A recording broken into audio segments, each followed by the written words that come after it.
President Michaelis, we are ready to go live. Thank you. It is 6:02 on Tuesday, January 5th, 2021. I'm going to go ahead and call this regular school board meeting to order for the Anchorage School District. Happy New Year's to everybody. On Zoom, we have all 7 board members present, myself, Board Member Hildy, Board Member Holloman, Board Member Donnelly, Board Member Mitchell, Board Member Bellamy, and Board Member Marset. Dr. Bishop and some of her staff is in the boardroom, and some are also joining us online as well. At this time, for the flag salute, I'd like to ask Board Member Bellamy if she could please assist us with this.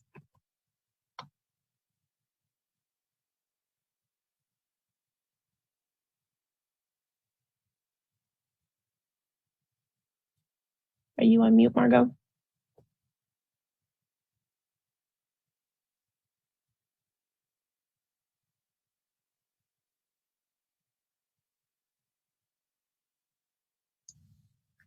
My apologies. I am ready. Thank you. I pledge allegiance to the flag of the United States of America and to the republic for which it stands, one nation, under God, indivisible, with liberty and justice for all.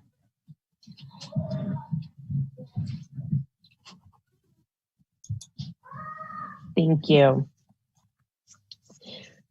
Before we begin, I would like to acknowledge with gratitude the Dena'ina people, both past and present, who have lived on these lands since long before Anchorage was here. May we all be good stewards of these lands. Shannon. We want to welcome you to our meeting and thank you for attending and supporting the work of the Anchorage School District and this board. The mission of the Anchorage School District is educating all students for success in life. The board thanks students, parents, teachers, staff, school business partners, and the entire community for your investment in our district with your time, your talent, and your tax dollars. Next up is the approval of the agenda. At this time, I would entertain a motion. I move to approve our agenda as written. Thank you. Did any board members have any additions or modifications or amendments that they wish to make at this time?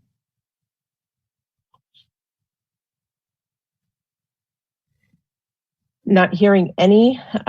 If there is no objection, I will take that as a unanimous consent of the agenda as is. Next up, we have a special section that we haven't done in quite some time, and we are all excited to do and participate in. It is the Denali Awards. And at this time, I would like to turn this over to Dr. Bishop to help us kick it off. All right. Thank you, Madam President, and thank you to our employees who are here in the boardroom. We are so happy to celebrate you this evening, and really we celebrate you all year long and appreciate your work. I will begin by sharing a little bit about the Denali Award. To Alaskans, Denali means great one, and the Anchorage School District is proud to have employees that display greatness in the areas of achievement, service, and dedication. This is the highest award that the Anchorage School District gives its employees. Twice each year, supervisors submit nominations and a panel of ASD employees, your peers, select a number of coworkers and teams of colleagues that demonstrate outstanding commitment to the district's mission of educating all students for success in life.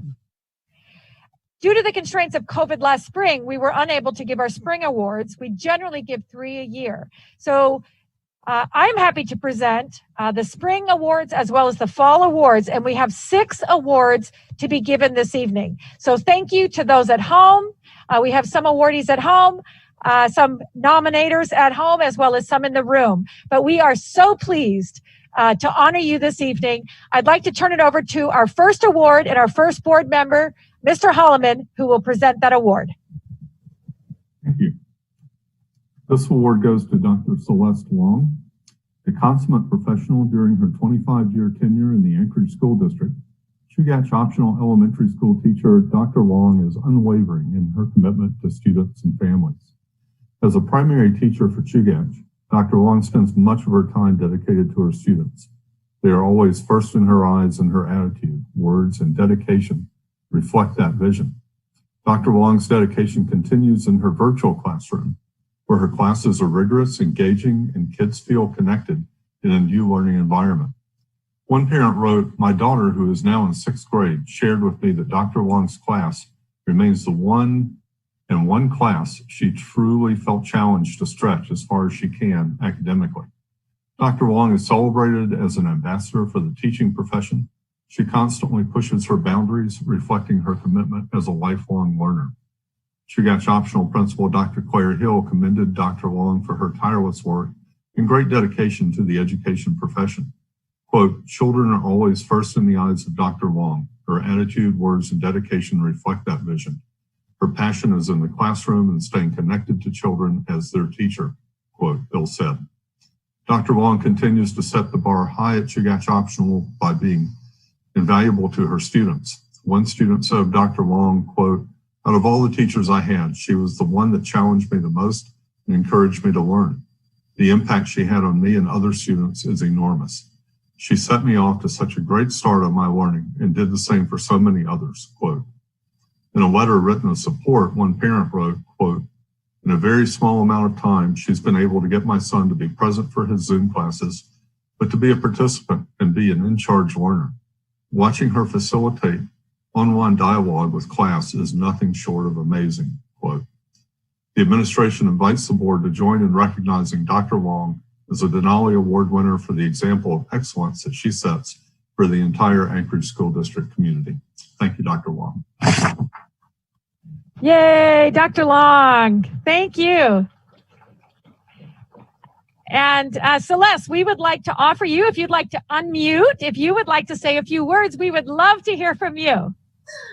Thank you so much. I really feel honored and grateful for this recognition. This is my 26th year as a teacher in the Anchorage School District, and I'm a product of the school district. I am proud to be a member of the ASD staff. Thank you so much. Thank you so much, Dr. Long. And your principal is online. Dr. Hill, would you like to say a few words as well? Yeah, thank you. So I met Celeste when I was a very young teacher at Muldoon, and I always envied her. And most of her career has been in Title I schools. And an opportunity came up where she could teach at Chugach. And so she's, this is her second year there, but Celeste is somebody I admire in so many ways. And she, as a colleague and now as a learner with her, and she's definitely deserving of this award and has given her life to education. So I just want to congratulate you, Celeste. It's a well-earned award, and I'm proud to work alongside you. Awesome. And I just want to add that it's very difficult to meet everyone and know them a little bit more personally, but Dr. Long, in I think 4 different school visits, and this is a testament to her always challenging herself, which is something that she said that she does to her students, that she challenges them. I met her at a summer school in this wonderful outfit teaching kids to sing and dance. I visited her after we had the earthquake when her whole classroom was transitioned to another school from Eagle River, I think, to Birchwood. And then I saw you at Chugach. So she definitely is active around our district and cares about the communities in which she works and continues to challenge herself after 26 years to continue to learn and advance her career in ASD as an educator. So thank you so much. Once again, let's congratulate Dr. Long.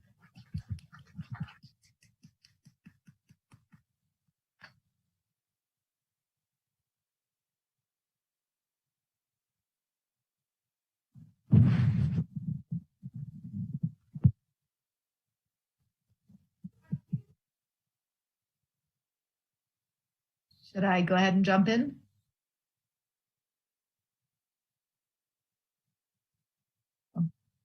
Given by Member Mitchell. Okay. The next recipient of the Denali Award is Heather Fleming. Mears Middle School librarian Heather Fleming has served Mears for 15 years, promoting literacy, serving the community, and bringing positive energy and innovative ideas. Ms. Fleming goes above and beyond her position to provide a safe, engaging, and inviting space for students, staff, and community members. Her help developing Panther Camp, a transitional support program for incoming 7th graders, is a shining example of her organizational leadership. Her supervisor, Principal Eric Backman, said Ms. Fleming is the glue that helps bind our school community together, especially during these days of separation and remote instruction. She is a tremendous asset to Mears school culture and student achievement, and this impact is evident throughout our school community. Ms. Fleming continues to dedicate substantial time and effort to ensure the success of the Mears Library and her fellow district librarians, developing study groups to enhance their skills. Her work on the Mears leadership team often introduces new professional development opportunities to staff. Beyond her dedication to students and other librarians, Ms. Fleming provides critical technical support for Mears teachers. She regularly attends technology trainings and brings Mears the latest educational programs and implements new tech-savvy strategies, all while executing her responsibilities as a librarian to 750 students.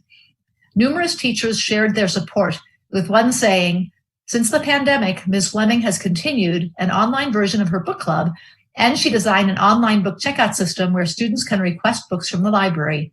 She serves as a leader in our school, filling a variety of valuable roles, and she performs them to the highest standards." The administration invites the board to join in recognizing Heather Fleming as a Denali Award winner for the example of excellence she sets for the entire Anchorage School District community. Congratulations, Heather. Congratulations, Heather. And she's here in the room with us and holding her award. And we're going to get a picture. And for those of you who your camera is too far away, those are not stripes on her mask. That is a fancy library mask with books on it. So just in case you needed to know. So the dedication is there. All right. Thank you. Congratulations, Heather. And your principal is online and would also like to share a few words. Mr. Beckman. All right. Hey, thanks everyone. I appreciate the invitation. Heather, congratulations. It's great to see you there with Dr. Bishop and the board. And Dina Mitchell, thank you for such a great introduction to Heather and her incredible contributions to Mears and to ASD. I would only add to that long list of accolades the role that Ms. Fleming plays as a champion of inclusion at our school, and the important place that the library at Mears, and of course libraries everywhere, play in welcoming people in who might otherwise not have a place to go. And at Mears, Ms. Fleming curates a library that is open, that is inclusive, that is welcoming for kids who aren't so popular sometimes or not super socially adept. And that is an amazingly important contribution. And of course, Heather, and I say this as an educator now, I think this is my 24th year. Heather may be the best collaborator I've ever worked with. And by that, I mean, when you work with her, you're better at your job and you shine. And that's what she does for all of us at Mears. The students, the teachers, the staff, and the families who get to work with her. We're all better off, we do better work, and we shine as a result of being in her proximity. She's a wonderful nominee for this award, and I'm so proud of you, Heather, as are all of us at Mears. Thank you. Thank you so much, Mr. Beckman. And Heather, we would also like you to say a few words, put you on the spot, and thank you for running such a wonderful hub of learning at the library at Mears. Thank you. Thank you.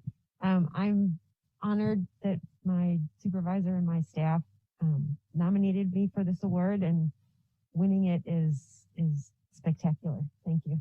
Thank you so much. And Happy New Year. Thanks for being here. And the next awardee, who is also in the room, Miss Brenda Evans, please come forward. And would Principal Helvey like to stand right next to her? We'd like to give you your award. And speaking this evening about Brenda and her work is member Marcette. So congratulations. And we will hear about you, and we could still watch it up there. There we go. Brenda, it's my honor to introduce another outstanding individual receiving the Denali Award. And Brenda Evans, known to her student for being thoughtful, kind, and humble, Eagle River High School cafeteria manager Brenda Evans is recognized for encouraging support to students and her dedication to the Eagle River community. Miss Evans excels at fostering positive relationships every day with her students. A recent survey asked Eagle River High School students which staff they felt connected to and cared by, and an overwhelming number of respondents identified Miss Evans as that person who cared for them and improved their sense of well-being. We all know that she does an amazing job, works hard, and is internally positive, but it was heartwarming to see so many students recognize that as well. Many kids noted that she saw them as a real people, always made sure they were fed, and when they were absent, she was the person who noticed and followed up with them upon their return, said one Eagle River High School staff member. Interactions in the cafeteria are brief, but they can make a lasting and influential difference in a student's day-to-day life. The kindness and attention that Miss Evans shows her students also reaches out and impacts families. Brenda has changed the way my daughter sees school. She has always been shy, but Brenda helped change that. During her freshman year, she ordered a sandwich and didn't think much about it. When she returned a few days later, Brenda not only remembered her name, but also her order, explained one Eagle River High School parent. From that point forward, her near daily interaction with Brenda has changed her confidence and attitude about school. The administration invites the board to join in recognizing Brenda Evans as a Denali Award winner for the example of excellence she sets for the entire school district. Brenda, you are what makes ASD great. Woohoo! Thank you, Brenda. And I'll give you an elbow. Congratulations. And Principal Helvey, what would you like to say about Brenda? Well, I'll say everything that was in there was absolutely true. Brenda is just a part of our team that, you know, we talk about beginning of the year that everybody's part of the team, including everybody from our kitchen staff to our BPO to everybody. And she has really stepped up to fill that role. But what I really love about her is how she gets to know the students. And whenever there's a student that's really hurting or needing help, she'll show up in my office and say, Mr. Helvey, it just hurts me. It just hurts me deeply that we have a student that needs this or needs that.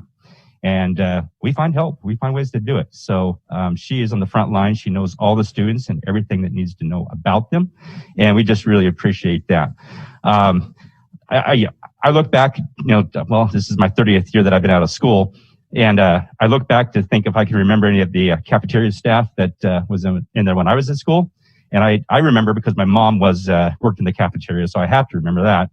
But I know 10, 15 years from now that a lot of our students in Eagle River are going to know Brenda. They're going to remember her. So that just says a lot for her. Wonderful. Thank you. Yeah. Brenda, the mic is all yours. Thank you. Thank you so much. I feel so honored. I can't thank Tim and the staff at Eagle River High School. I am so proud to work for ASD. Thank you. You brought tears to my eyes. Happy tears. Thank you so much. Thank you. Yep. Congratulations. Thank you. And our next awardee, who is also in the room, taking the seat as far back as he can get from the front, is Mr. Rob Holland. Please come forward, as well as Mr. Roth. And Member Bellamy will begin to speak about Rob Holland and his work and dedication to ASD. Thank you, Dr. Bishop. I am honored to acknowledge and recognize our next recipient, Mr. Rob Holland. As our Director of Maintenance and Operations, Rob conducts a lot of his work behind the scenes, often unnoticed. Mr. Holland readily and efficiently assumed the leading role of preparing school buildings to receive staff and students, in addition to performing his primary duties, ensuring district-wide cleanliness and sanitation. Holland recognized the need to procure disinfectant during the district closure. While keeping costs down, he needed a different game plan after realizing that most options were cost prohibitive and not sustainable in the long term. With minimal guidance, he researched and recommended the district purchase machinery to make vast quantities of disinfectant in-house at a fraction of the cost of purchasing it elsewhere. Rob's vision will literally save the district thousands of dollars over the next several years. His innovation and strategic thinking maximize the best outcome while effectively operating within a very limited budget. And that is a quote from our Senior Director of Maintenance and Operations, Darren Hargraves. Described by his peers as a consummate professional and role model, Mr. Holland has helped the district attain unprecedented cleanliness standards during his 3 years as an employee. This is another quote, to his core, Rob subscribes to achieving excellence in everything he does. And that is from Tom Roth, our Chief Operating Officer. His attitude, attention to detail, and leadership permeate through his department. The administration invites the board to join in recognizing Rob Holland as a Denali Award winner for the example of excellence he sets for the entire Anchorage School District community. Thank you, Rob, and congratulations.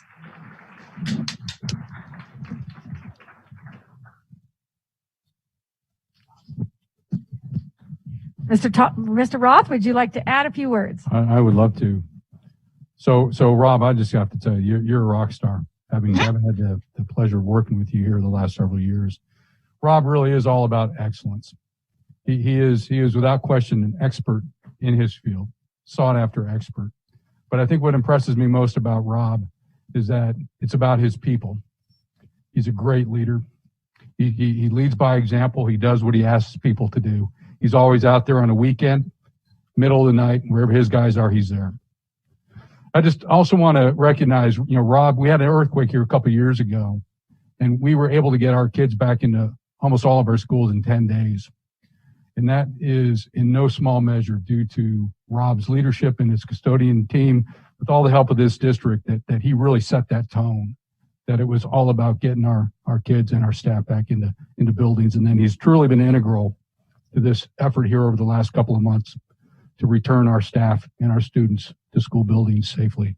So Rob, it's a real humble honor for me to work with you. Thank you for everything you do. And I'm thrilled that you're being recognized for this award. Thanks. Rob, your direct supervisor is also online, Mr. Darren Hargraves, who would like to say a few words as well. And I just want to let everyone know that not only did, Rob, you save us money in making our own sanitation, that like your personality that permeates, it permeates those COVID viruses, but the fire department as well as other districts around the state are now sourced with the same substance and saving money as well. So your work in ASD is really shared around the state and in other entities as well. So we thank you for that. And Mr. Hargraves. Well, thank you very much. I tell you, I can't think of a person that's more deserving in this than Rob Holland.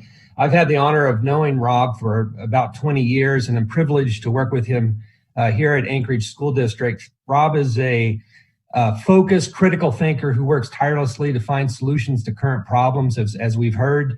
And he's, and regardless of how difficult these problems are, he finds solutions to the problem.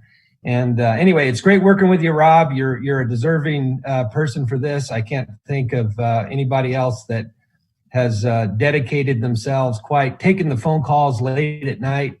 I mean, you're a trooper. So congratulations. And Rob, You don't say much, but this evening we want you to talk. Please share your wisdom with us. Okay. Thank you very much. I really wish I could thank every single person by name that I work with. It's never been such an honor in my life than that I get to come to work every day with the people I work with. And that means more to me than anything. It's just been amazing. And I really, truly appreciate it. Thank you. Thank you.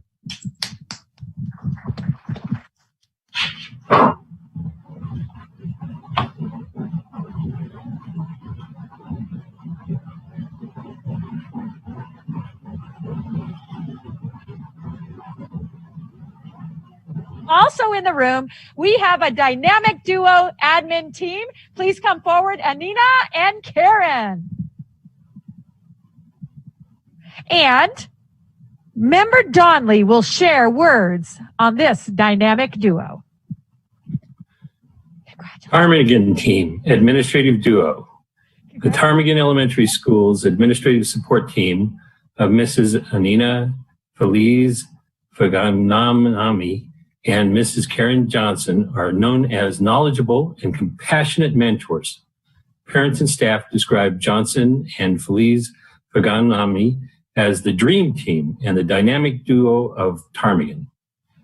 Ptarmigan Principal Kelly Ramley is proud of how her administrative team works together to support families, staff, students, saying, "The working relationship of the front office is vital to a school's success.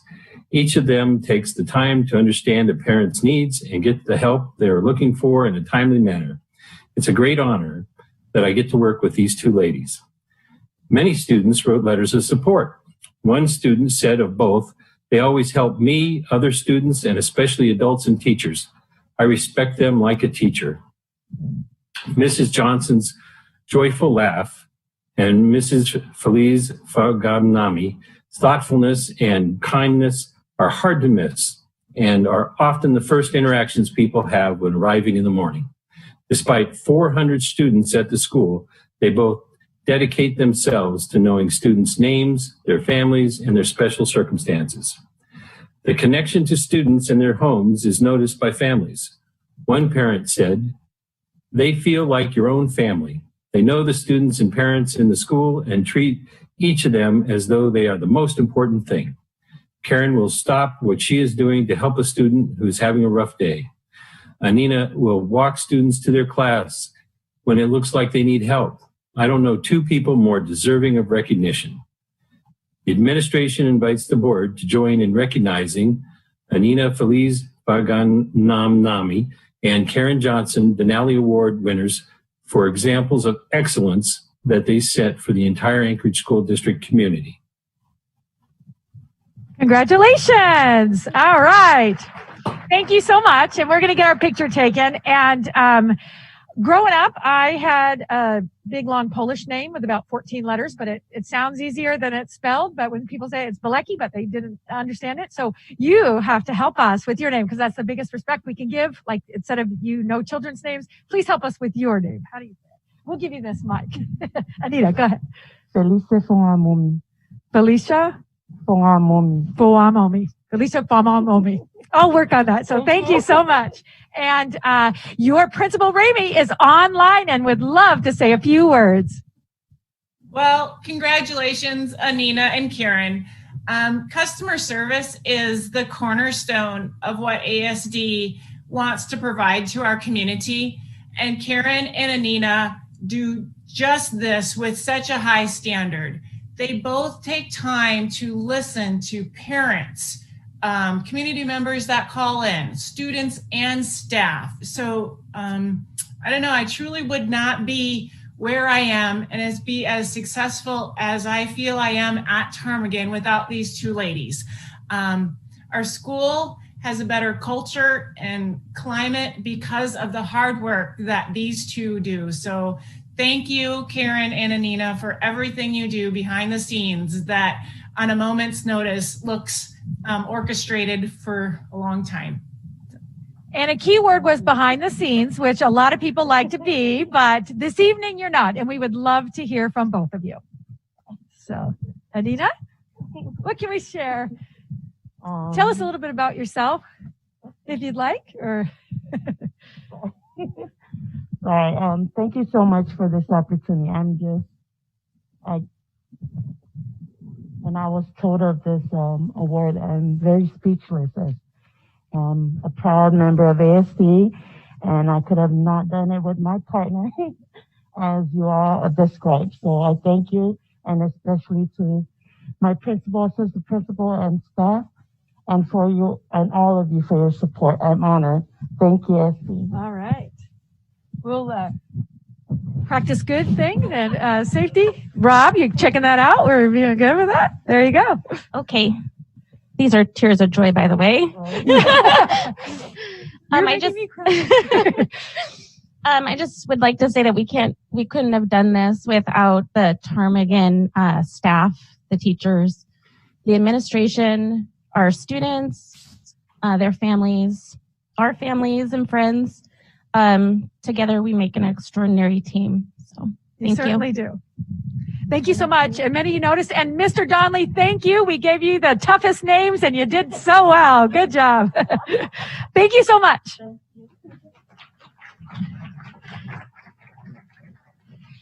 And our last award this evening goes to a big team. Could the IT team, the field service team, please come forward? Some of you are at home. Some of you are in-house. Come on up. And we have individual certs, and then we have one big one. So I think Santa should hold the award.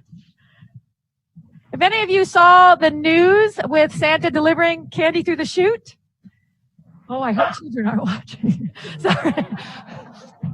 This is Santa's helper right here. All right. So with that, our board president, Elisa Michaelis, please share those words with us. Thank you. It is my honor to congratulate the Information Technology Field Services team. The size of the Anchorage School District demands a large information technology team to accomplish its mission with minimal disruption or downtime. During the district's closure and response plan, all 40 team members were vital to ensuring a smooth and successful transition to virtual classes, all while continuing staff and teacher tech support. After district staff were set up for remote work, Chromebook distribution was the next big hurdle.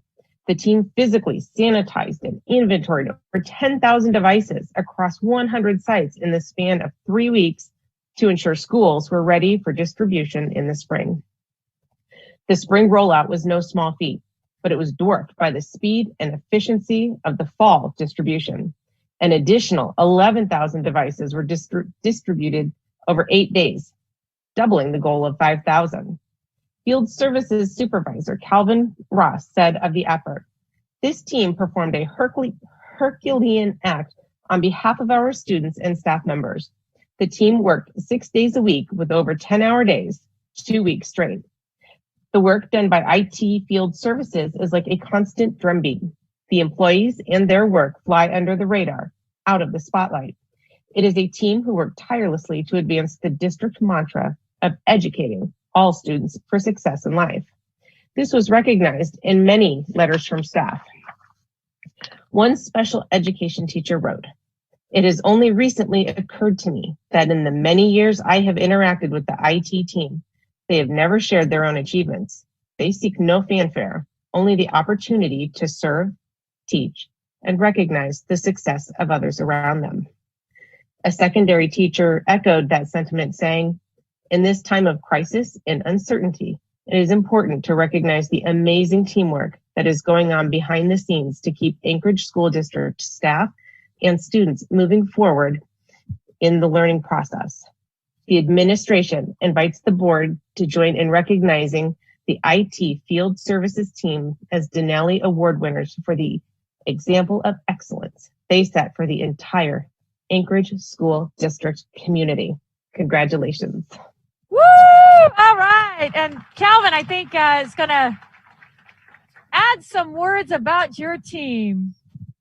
Thank you guys. I just, to share with, technicians, we don't really appreciate the spotlight typically. However, this team, whenever a challenge arose, it was simply what comes next. When COVID first started, we weren't necessarily sure what was going to be required and how quickly we'd be able to get students back into classroom. But it very quickly became apparent in the spring that that wasn't going to happen. And so when that challenge arose, we knew that, well, we need to do some form of education. And so with that, this team, everything from moving our operations from our Kennedy Center to physically within this building to the Ed Center within a day, to tireless times running around the district in hot buildings, sanitizing devices, and then finally this fall when we were able to get devices out on buses for students and physically meet them at their homes, typically with a device. It was the effort of this team that really allowed that to happen. And so I'm honored and thankful for the work that you do, and just happy every day. I really, when we have our daily staff meetings, it's just a joy to see these folks and what they do for our district and for our community. Thank you. Excellent. Thank you. And there's a book called The Invisibles, and it's about the people who really make things really run, but we really don't know it. And a lot of our awardees tonight, from our IT professionals to our office staff and our librarians and our teachers and our lunch professionals, we know that ASD and serving kids could not operate without you. So you're not invisible. Would you like to speak first? Which one? Everybody's going to look down. Come on. Good teaching just says we pick someone. So there you go. Be ready all the time. Yeah. All right. Okay. Well, gosh, I didn't think I'd have to say anything. I figured it was all going to be up to Calvin. So I guess I'm just going to say that I am really pleased and honored and grateful and appreciative that I get to work with so many people every day that really care about what they do. And like you need to do something and it just happens and away they go, and there's no fear of not being able to do it. They just go for it. And so I'm really pleased that I work with so many people like that. It's really special. And I'm really glad that I got the opportunity to touch my community and serve my students in a more direct way than I usually do. Excellent. Thank you. Thank you. Thanks. And many of our technicians, some of them standing here, have helped me as well. And you haven't made me feel badly about my lack of knowledge. So thank you so much. I'm truly honored as the superintendent and along with the school board to honor such great people in our district. And Dr. Bishop, it's not a cliche when we say, what do we say? You make ASD great. Great. Like Tony the Tiger. That's like. Yes. At this time, I would like to invite all board members, all of our administrative staff that are on video to, please come on video with us and just give one last final round of applause to everybody in the room, online. Just thank you, thank you, thank you.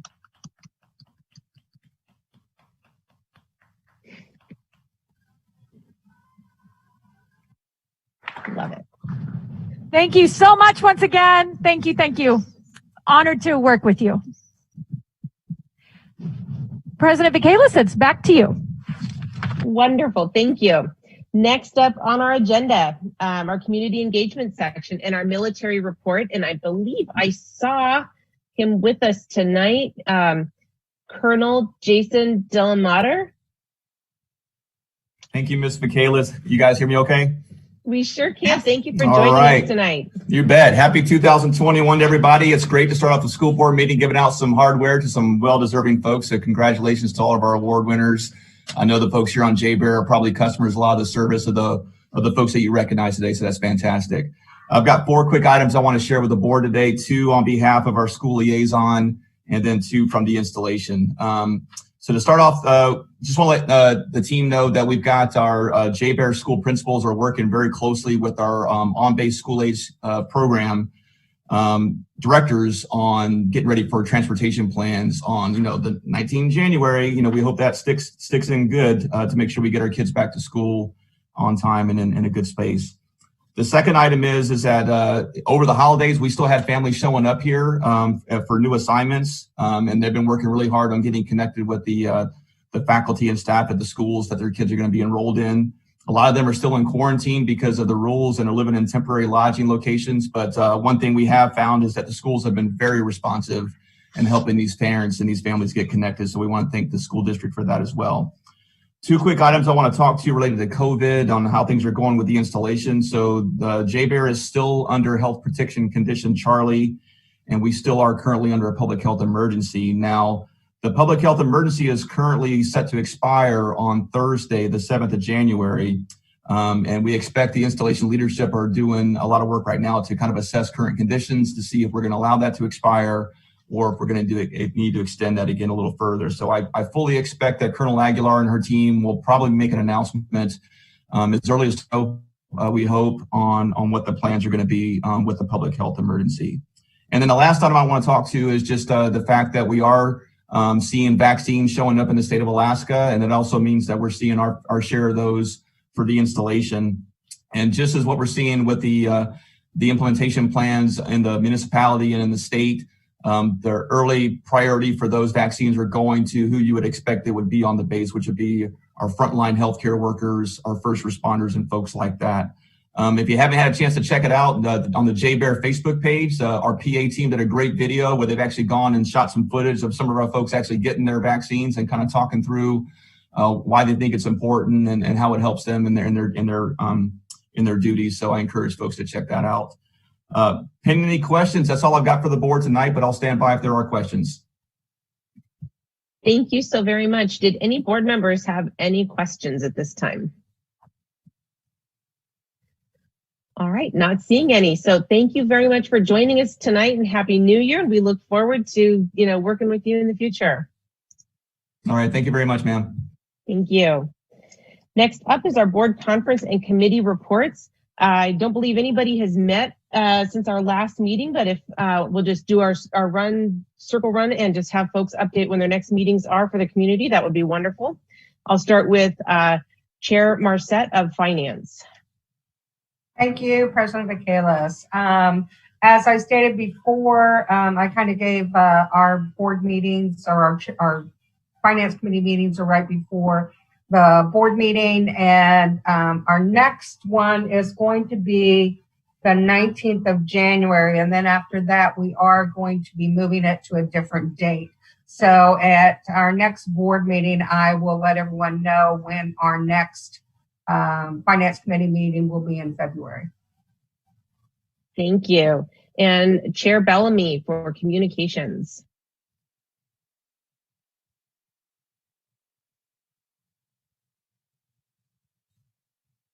Still on mute. I'm having trouble with the mic tonight. I apologize. So yes, our last meeting, we have not met since our December meeting. Our next meeting is next week on the 12th from 3:30 to 4:30.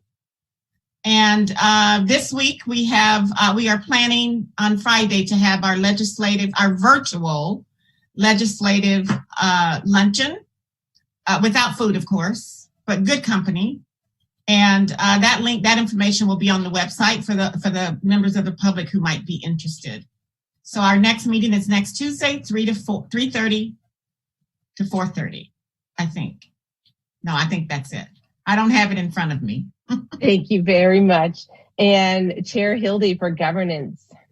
Thank you. We had an extra meeting in December to go over just our 6,000 policy reviews. That was on the 19th. And some board members had indicated they might have a few others they might want to review. So just send them in. You can send it at any time, but certainly the 6,000, this would be the time to take a look at it. And our next meeting will be on the 12th at 3:30 to 4:30. So my correction is we will be after the governance committee, 4:30 to 5:30. Perfect. Thank you. Community outreach. Any good community council meetings that folks have been attending? I know a lot of community council meetings got kind of compressed in the middle of December, and or some just took it off. But did anybody go out into the council meetings and, have anything that they wanted to share at this time? All right, Miss Margot. Yeah, I think I don't know that there's anything. I think one of the things that's interesting for me has to do with the legislative reports that the bills that are going to be coming forward this session. And so that was very interesting. A lot of my several councils did not meet at all because of Christmas. Those that did meet, had really good conversations around school opening, as well as I absolutely enjoy hearing the legislative plans and lots of assembly updates. So it's not that I don't have anything to report. It's just that it was Christmas and people were otherwise preoccupied. Thank you. Thank you. All right, not seeing any other hands, we'll go ahead and move on in the agenda. Next up is public testimony. I'll go ahead and read a brief-ish statement. The board welcomes public comment on non-agenda and non-action items. We value public comment as it ensures that we remain aware of public thoughts, ideas, and concerns, and informs our decision-making process. The school board encourages anyone wishing to provide public testimony to sign up in advance for in-person or telephonic testimony, or to email written comments by 2 p.m. the day of the meeting. These comments will become part of the meeting record. There is a 1-hour time slot at the beginning of the meeting. Testimony in excess of 1 hour will be heard at the end of the meeting or may be submitted in writing. If you have signed up in advance for in-person or telephonic testimony, you will be called on in the order in which you were signed up. You will have 3 minutes to testify. When 30 seconds remain, a chime will ring to inform you so that you can finish your sentence. Additionally, it is not our practice that board members answer questions or engage in discussion with members of the public. This is your time to speak and our time to listen. The board will consider all information shared by the public, and when deemed necessary, issues raised in testimony will be referred to the administration for follow-up. We have, by looking at my list, I have 20 people. That will take up our whole hour. So we will start with speaker number 1 on the telephone, Mr. Daniel Kemp. Daniel, are you on the line with us tonight? Yeah, can you hear me? We sure can. You have 3 minutes, All right. and the floor is yours. Good evening and Happy New Year. My name is Daniel Kemp. I'm a retired Army Combat Officer, teacher in the ASD, co-chair of the Alaska Black Caucus Education Committee, and parent of ASD students. I'm here to voice my opposition to reopening in-person learning and postponing it and focusing our effort on equitable online learning until a vaccine is widely available. For the life of me, I really cannot figure out whose interest this board is serving by reopening classrooms. Is it Governor Dunleavy's? Rich parents? Is it the virus itself? Wealthy campaign donors and special interest groups? I don't know.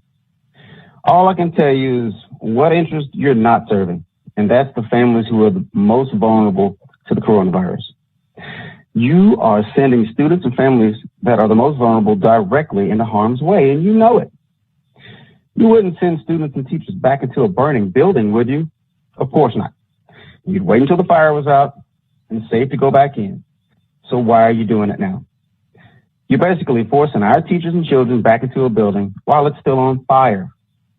What is the solution you proposed? Send them back in with inadequate protection? Even if they had adequate equipment, you're still sending them back into a burning building. We could just focus on equitable online learning and wait until folks get fireproofed, i.e. vaccinated. But you would rather listen to special interest in folks who say they can no longer wait to get back into school. That's still on fire, I might add. I implore you to not send us back into an environment burning with COVID. It is unethical and immoral, and our children, teachers, and communities deserve better. According to an article recently published in the Atlantic and Reuters, 217 districts across 30 states. About half of those reported significant staffing issues.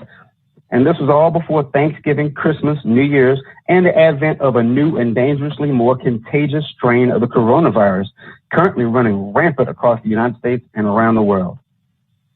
Now, for the past 6 months, this board has been on a mission to reopen classrooms despite the apparent dangers it poses. We have warned you about this time and again, including tonight, but it's like you're not listening at all. So let me speak to those you may care about listening to, your voting constituency. Ladies and gentlemen of the public, the school board is not working for the best interest of our children or you. It is working in the best interest of the coronavirus.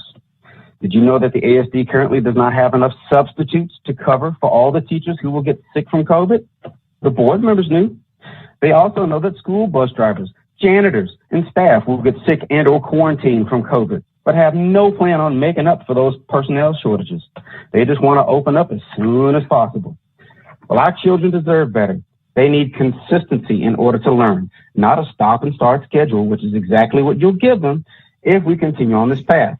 I tell you who would love that kind of schedule, though, who would just eat it up, the virus. Mr. Kim. So I'm telling you not to forget the dangers, I understand, of our school board has placed us in. Remember how they ignored your cries of danger and warning. Remember each member who voted to put our community in harm's way. Thank you, Mr. Kim. Your time is up. Thank you. Speaker number 2 is not with us. If he shows up before we get to number 20, we'll go ahead and get him in. Otherwise, he may end up rescheduling for another meeting.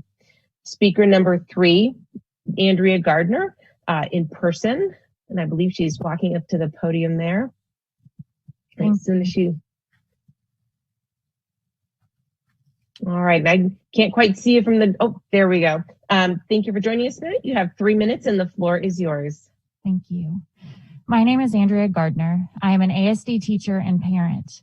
Einstein wrote, "Everybody is a genius, but if you judge a fish by its ability to climb a tree, it will live its whole life believing that it is stupid."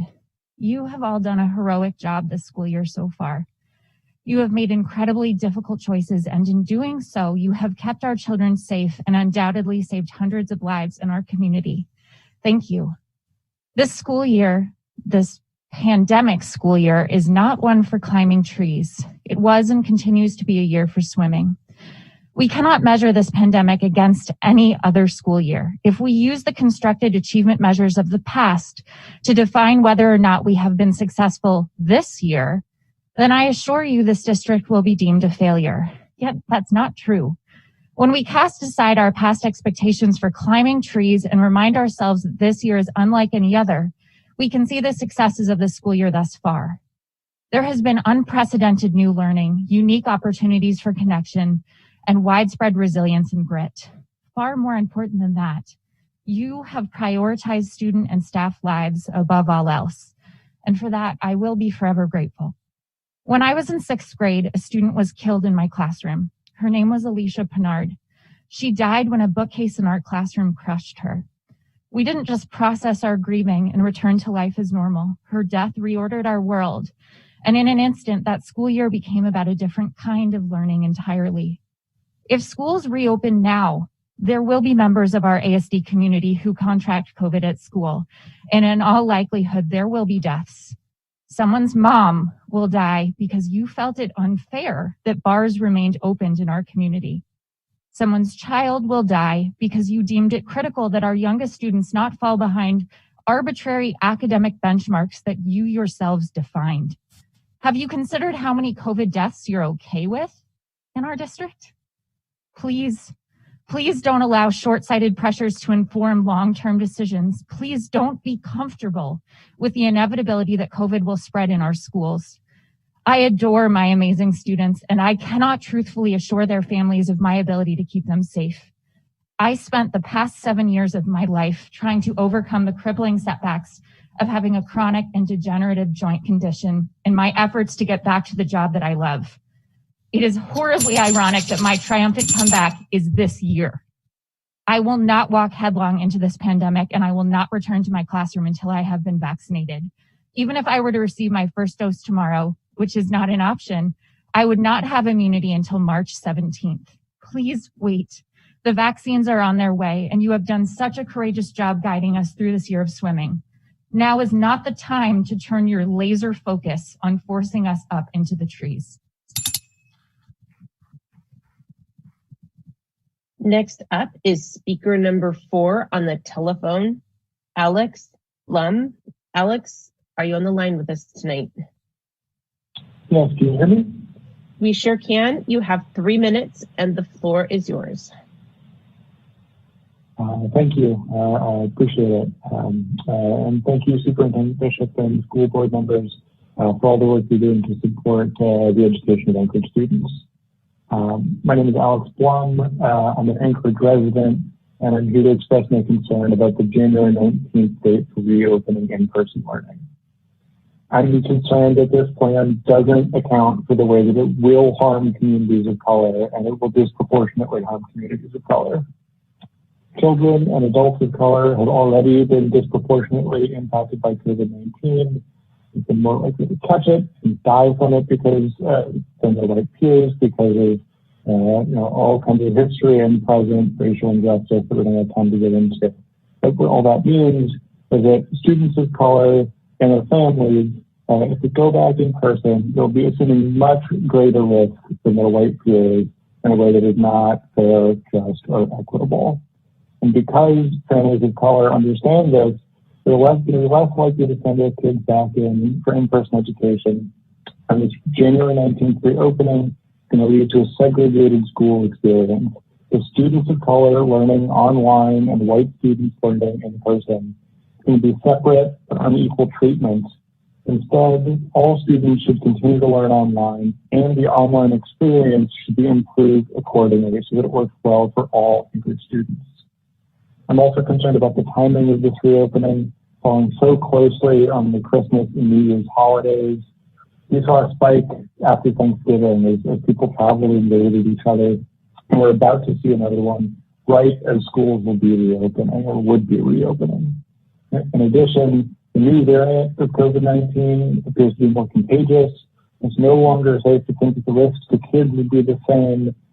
Traveled from England to New York to California. If it's not in our community now, it will be by January 19th. We just don't know what all the risks of this new version of COVID-19 are going to be. For all of those reasons, I urge you to wait on reopening in-person education until it can be done equitably, safely, and with the information you need. Thank you for your time and for considering the testimony.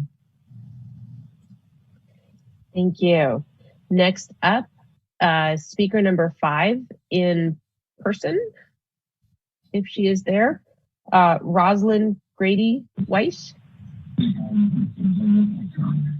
President Michaelis, Rosalind has switched over to telephonic, and I do believe that she's on the line. Oh. Okay, perfect. Thank Hello? you. Hi, Rosalind. We can hear you. You have 3 minutes, and the floor is yours. Hi, I am a parent and an educator. I pray my voice is being heard. A co-chair of the Education Committee in the Alaska Black Caucus as well. I have 5 children, 3 preschoolers, and 2 junior high schoolers, all in the Anchorage School District program. I don't know how many of you guys can say your kids are actually in school right now. Well, none of mine are going back to in-person school. I have had several deaths in my family and close circle of friends, as well as my own mother nearly dying because of COVID. I will not take that chance because of you all. Well, 4.5 of you feel politically pressured, in my opinion. Your social media likes ultimately show that. I am in opposition of opening schools, as you can tell. But let's start having real courageous conversations of that matter for our children. What are we doing as a district, as parents, as supporters of our children? Why are we rushing to get back into a building to restart the whole school year? Has anybody thought about the children that may return to school and they haven't been to school at all the whole semester? What's the answer for those kids? What are we doing with these assessments? Do they really make sense? Are you just using it for negative impact conversations? Why are we allowing a pacing guide dedicated to a runaway train style of teaching? These are the conversations that should have been had as a whole. What were the qualifications for all these different committees and the people that were in them? Because as a parent and educator, I would have loved to have given my input, but I was never asked what my opinion was.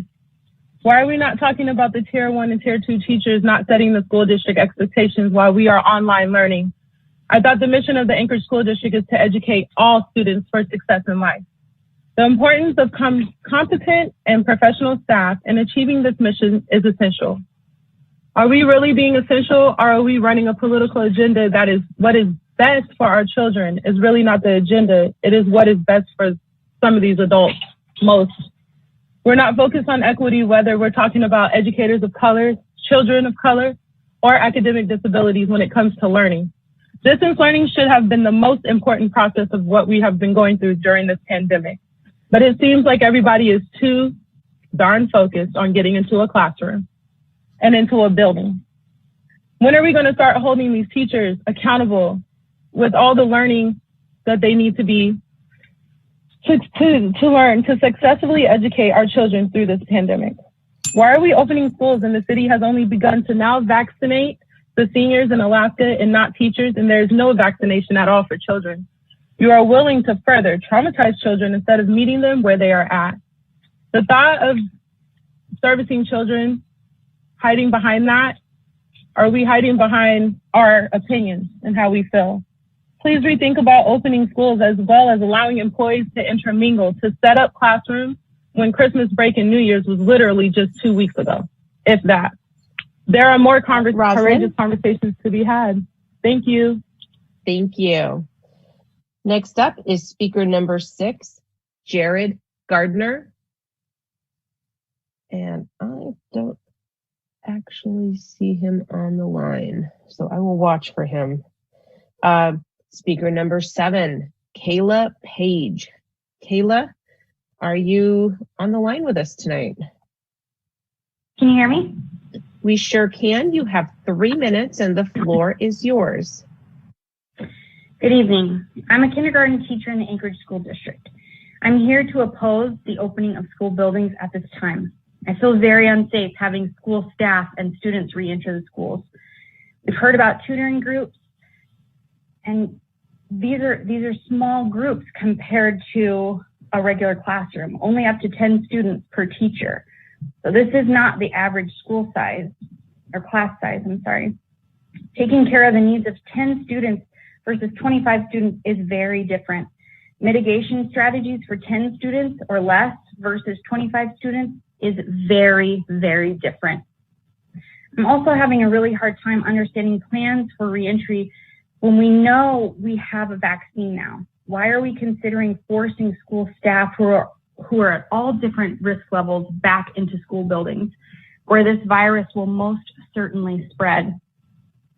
Wouldn't the logical and ethical thing to do be to, at the very least, wait until all school staff have had the opportunity to get both doses of the vaccine if they wanted to? Before, I use the word forcing, and I want to clarify what I mean by this. I've heard many times that teachers who feel unsafe have options, and this is untrue. I know of teachers who have serious health concerns, who have tried to apply for medical leave and have been denied. If you're a teacher and you feel unsafe about returning face-to-face, if you don't want to risk your life or the lives of your family or your children, your only option is to really resign. And this is heartbreaking. My school has just lost another teacher to resignation. This is all I have to say. Thanks. Thank you. Next up is speaker number 8, Mary Richards. Mary, are you on the line tonight? Hello. Can you hear me okay? We sure can. You have 3 minutes and the floor is yours. Awesome. Thank you. First of all, I hope everyone had a restful holiday. I know we all needed it. I really do appreciate everything that everyone is doing. I know everyone is trying to do the very best they can. My name is Mary Richards. I come to you tonight smack dab in the center of the region we call Chuyak and Eagle River, home of the Denai and Akutna people. I'm a mother of a child in our district. I'm a veteran teacher. I'm here as a proud member of our teacher union. I'm also here tonight as a member of the Alaska Black Caucus. because I have been so inspired and moved by their school board testimonies all year. The prominent narrative that we are ready to go back to school and that everyone is safe is ringing loud and clear. I'm here to keep ringing a different bell. Many teachers are feeling despair right now. They are feeling defeated and like it is no use to voice their concerns any longer about safety and well-being. They feel diminished and invisible. I'm here to elevate their voices. I'm here to bear witness. The district narrative that is being sent out to families is false. We know everyone is not going to be safe. I feel we do a great disservice to the community and more importantly to our children when we paint a fake smile on and pretend everything is okay. It isn't. Teachers and staff don't feel safe right now speaking about their concerns surrounding safety and well-being.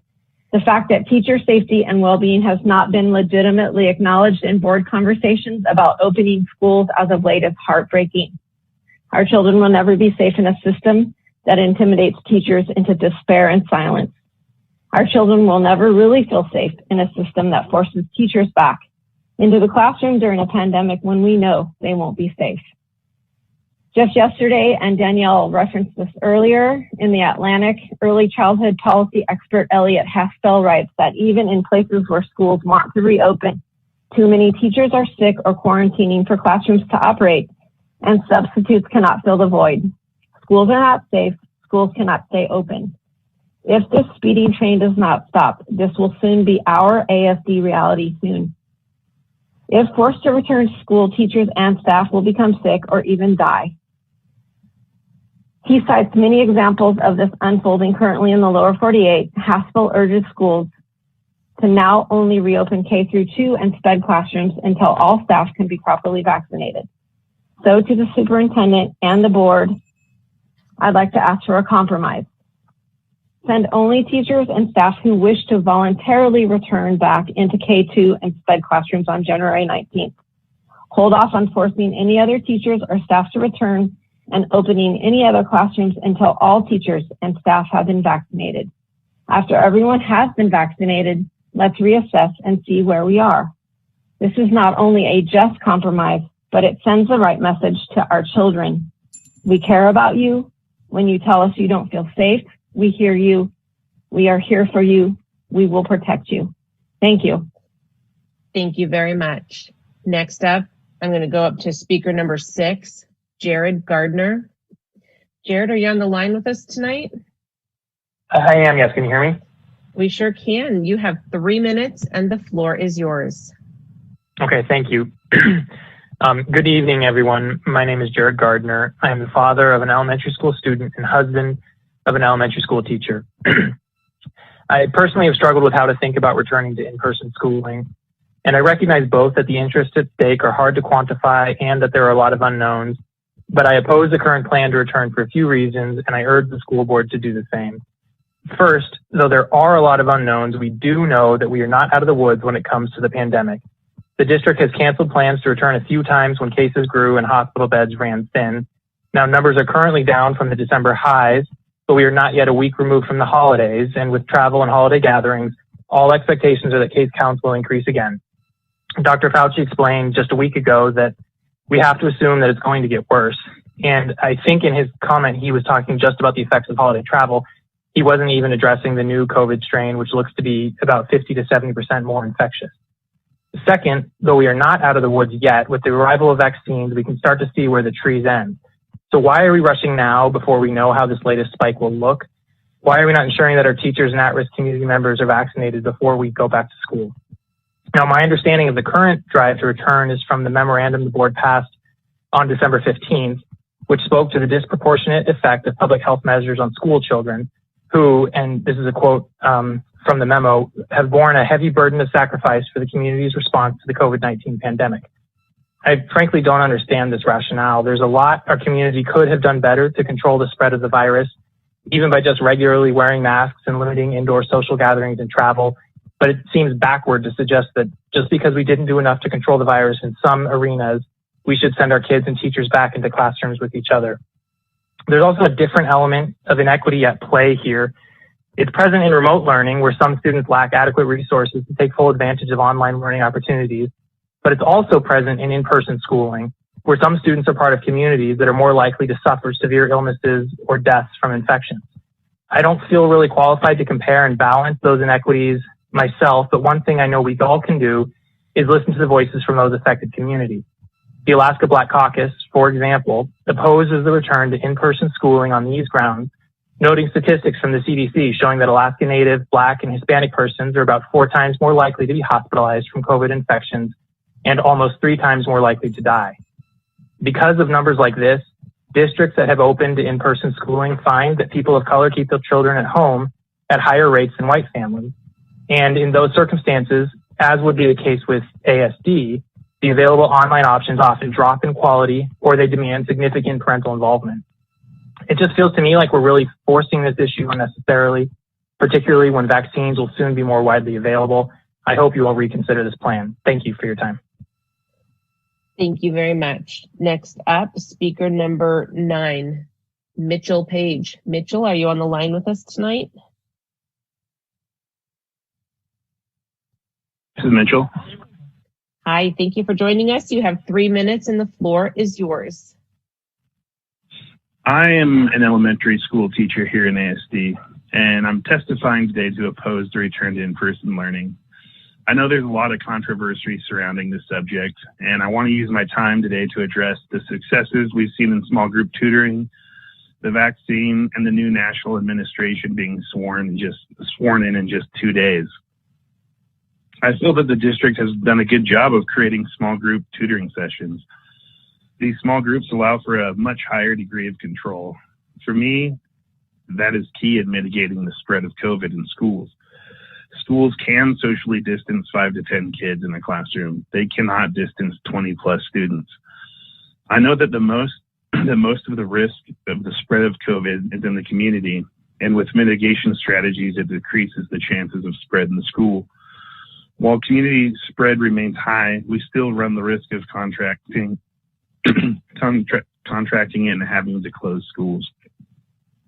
Mitigation strategies are effective only when followed 100% efficiently, meaning that it only takes one mistake to potentially spread or contract COVID-19. Closed indoor environments allow for maximum exposure. 5.5 hours in a closed room is the perfect conditions for spreading the virus, a virus that has most recently mutated to be even more contagious. We're in Q3, and now we have 2 vaccines that have been approved and are being distributed. Everything is lining up to put an end to the pandemic. Mitigation strategies still allow for risk. Why are we taking the chance of spreading COVID when there is an end in sight? There are 2 vaccines that will protect people from this pandemic. It's my opinion that we should continue to look toward the safety and health of our community first and keep our schools and the online environment until there is widespread availability of the vaccine. In 2 days' time, there is a new administration being sworn into our national government. This new administration has stressed the importance of providing funding for schools and supporting schools and communities so that we can safely reopen in person. They have expressed that they have a plan to address the pandemic and help our country start healing. With an end to the pandemic in sight, it doesn't make sense for me to reopen schools. We should continue to support those most in need through tutoring in environments that can be highly controlled and successfully mitigated. We should wait until there is no risk to our staff and the students' health before we go back to in-person learning. Thank you very much for the time.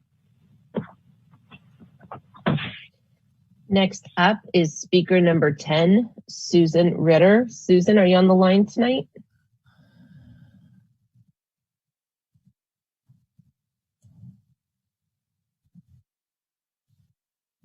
And Susan, if you can hear us, I believe it is *6 to unmute.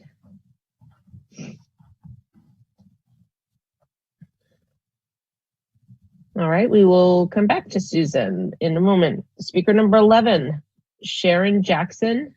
Sharon, are you on the line with us tonight?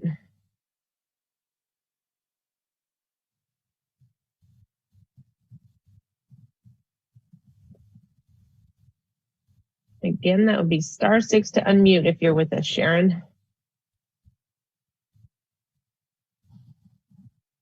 Okay. Do I have speaker number 12 in person? That would be Tony Biscup.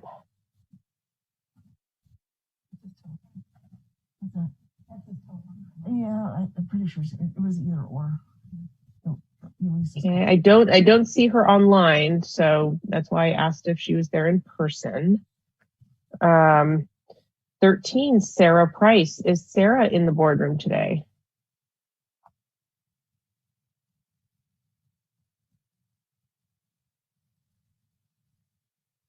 Is that her walking up?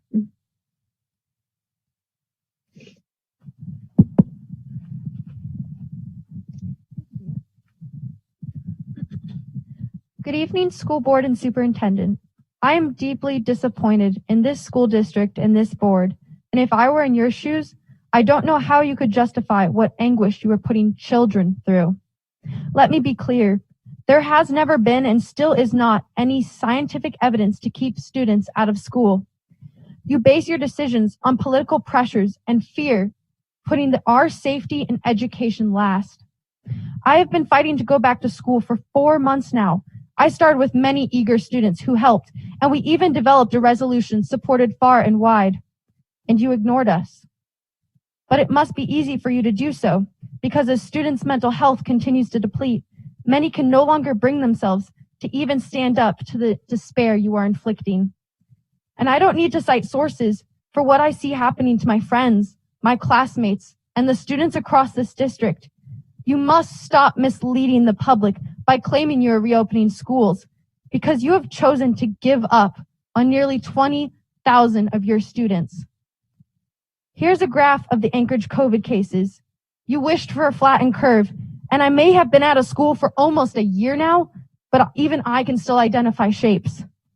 The cases are plummeting. Our hospitals are relatively empty, and nearly all of your own guidelines are green. Board Member Holloman, you told me that if the community began to drive the numbers down and our hospital capacities began to open up, you too would push to send all our students back. Since then, cases have decreased 56%. COVID patients in the hospitals have decreased 50%. And Member Bellamy, you spoke to me of the importance of knowing when to pivot given new circumstances. We have new circumstances. President, you have acknowledged the silent majority who want to return, which is true in that 80% of our families were going to return when you gave them the opportunity.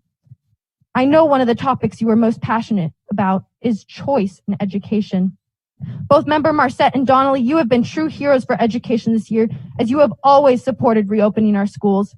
Board Member Hildy, you have been a leader in supporting the superintendent for every decision she has made to send students back, and I have faith you would do the same for secondary students. So Superintendent Bishop, clearly you have the support of the board, our community, and it is scientifically sound that schools are safe. So why are you choosing to let students suffer? This doesn't seem like something you know is best, because I know you care for each and every student. So tell us what's holding you back, and we can solve it together. I remember 4 months ago when I first started testifying, you released your first plan and gave 1 month until you were going to send students back. It's January 5th. Don't leave 20,000 children behind. Thank you and congratulations to the wonderful Denali Award recipients. Next up, we're going to go back up to speaker number 10, Susan Ritter. Susan, are you back on the line with us? I'm trying. Thank you. Hello, everyone. We can hear you. Good evening. Thank you. Smartphones. How smart are they? You got Good 3 evening, minutes everyone. and the floor is yours. Thank you. Members of the school board, Dr. Bishop, school administrators, members of the Anchorage Education Association, and the Anchorage community. My name is Susan Ritter. I am a high school special education teacher, and I am a proud member of the Anchorage Education Association. First of all, I would like to thank all my coworkers for maintaining their professionalism and work ethic during these difficult times. Working during a pandemic is not easy, but my brothers and sisters of the Anchorage Education Association have done an outstanding job of educating their students. Some members of our Anchorage community, both young and old, have recently accused teachers of being members of the, quote, teacher mafia union, unquote. Initially, this turn of phrase sounded rather comical and humorous from a dark comedic point of view. However, after having the term teachers mafia union bandied about numerous times during past school board meetings, I felt this phrase needed to be addressed. Members of AEA are citizens of Anchorage. We are your neighbors, friends, relatives. We are not the enemy, and we do not wage violence against anyone. I'd like to show you or give you a couple of definitions of what the mafia is. The first is from Wikipedia. Good old Wikipedia. A secret criminal society from Sicily.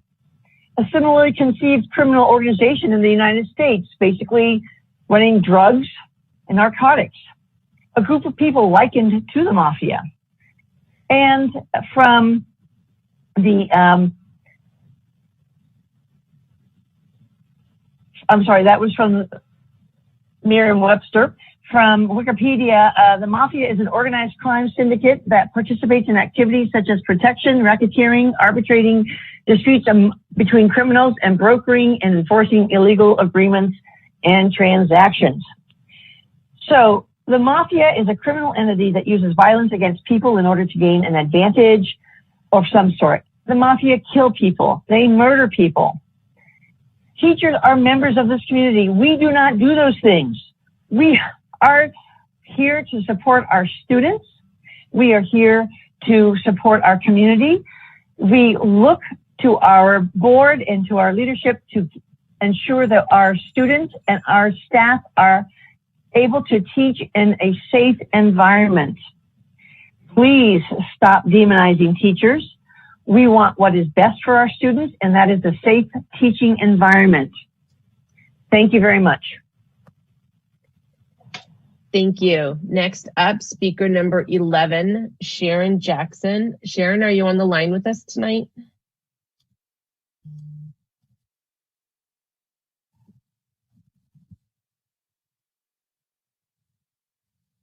Sharon, it's going to be *6 to unmute.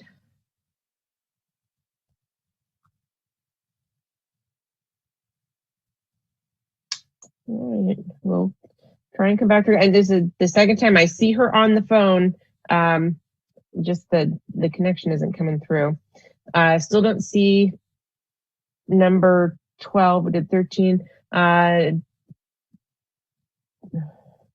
Don't see speaker number 14.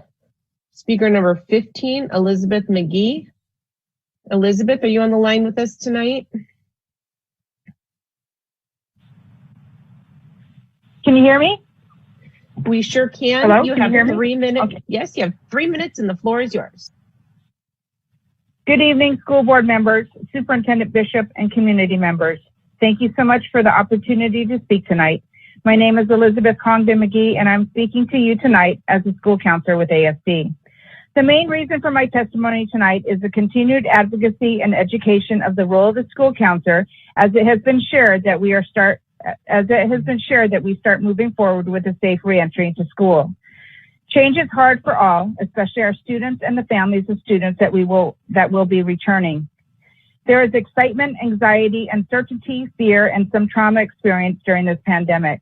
Some of the issues that have been discussed during this pandemic that do affect us as school counselors is communication and mental health. It will be important for you to encourage administration to communicate with the school counselor, as we want to be proactive and solution-focused in our interactions with staff, students, families, and the community. Parents, students, and staff lean on us to make sure that information is given accurately and problems are worked through in order to help students progress and not fall behind. I know for a fact that the elementary school counselors in this district have been working collaboratively and proactively on putting together a reentry plan on how they can be utilized appropriately, safely, and productively when we return. As I have stated in many testimonies, school counselors should be spending 80% of their time in direct and indirect services with students, which impact all students. Communication will be key. School counselors will need to be able to direct families and help them advocate for the needs of their child. Mental health is another aspect that has been shared with the community and that many of our students and families may have experienced because of this pandemic. Although I have stated this before in my testimony as well, although school counselors play a big role in mental health, we are not therapists and should not be expected to do that in our role. I have had the privilege of sitting on the National School Counselor Position Statements Committee in the past and writing up-to-date position statements in which the role of the school counselor is addressed. According to the position statement of the school counselor and student mental health, it states, preventative school-based mental health and behavior services are essential. Without planned intervention for students exhibiting early warning signs, setbacks in academic, career, social, emotional learning development can result later in life and even into adulthood. School counselors are prepared to recognize and respond to student mental health crises and needs. School counselors address these barriers to student success by offering instruction that enhances awareness of mental health and short-term interventions to include small group counseling until the student is connected with available community resources. In closing, imagine a bridge with boardwalks extending out from the main bridge. Our district has phenomenal school counselors at every level that are the center of the bridge and are the connections to students, staff, families, and the community stakeholders that are the boardwalk. Thank you for your time. Thank you. Speaker number 16, Kate Ladd. Kate, are you on the line with us tonight?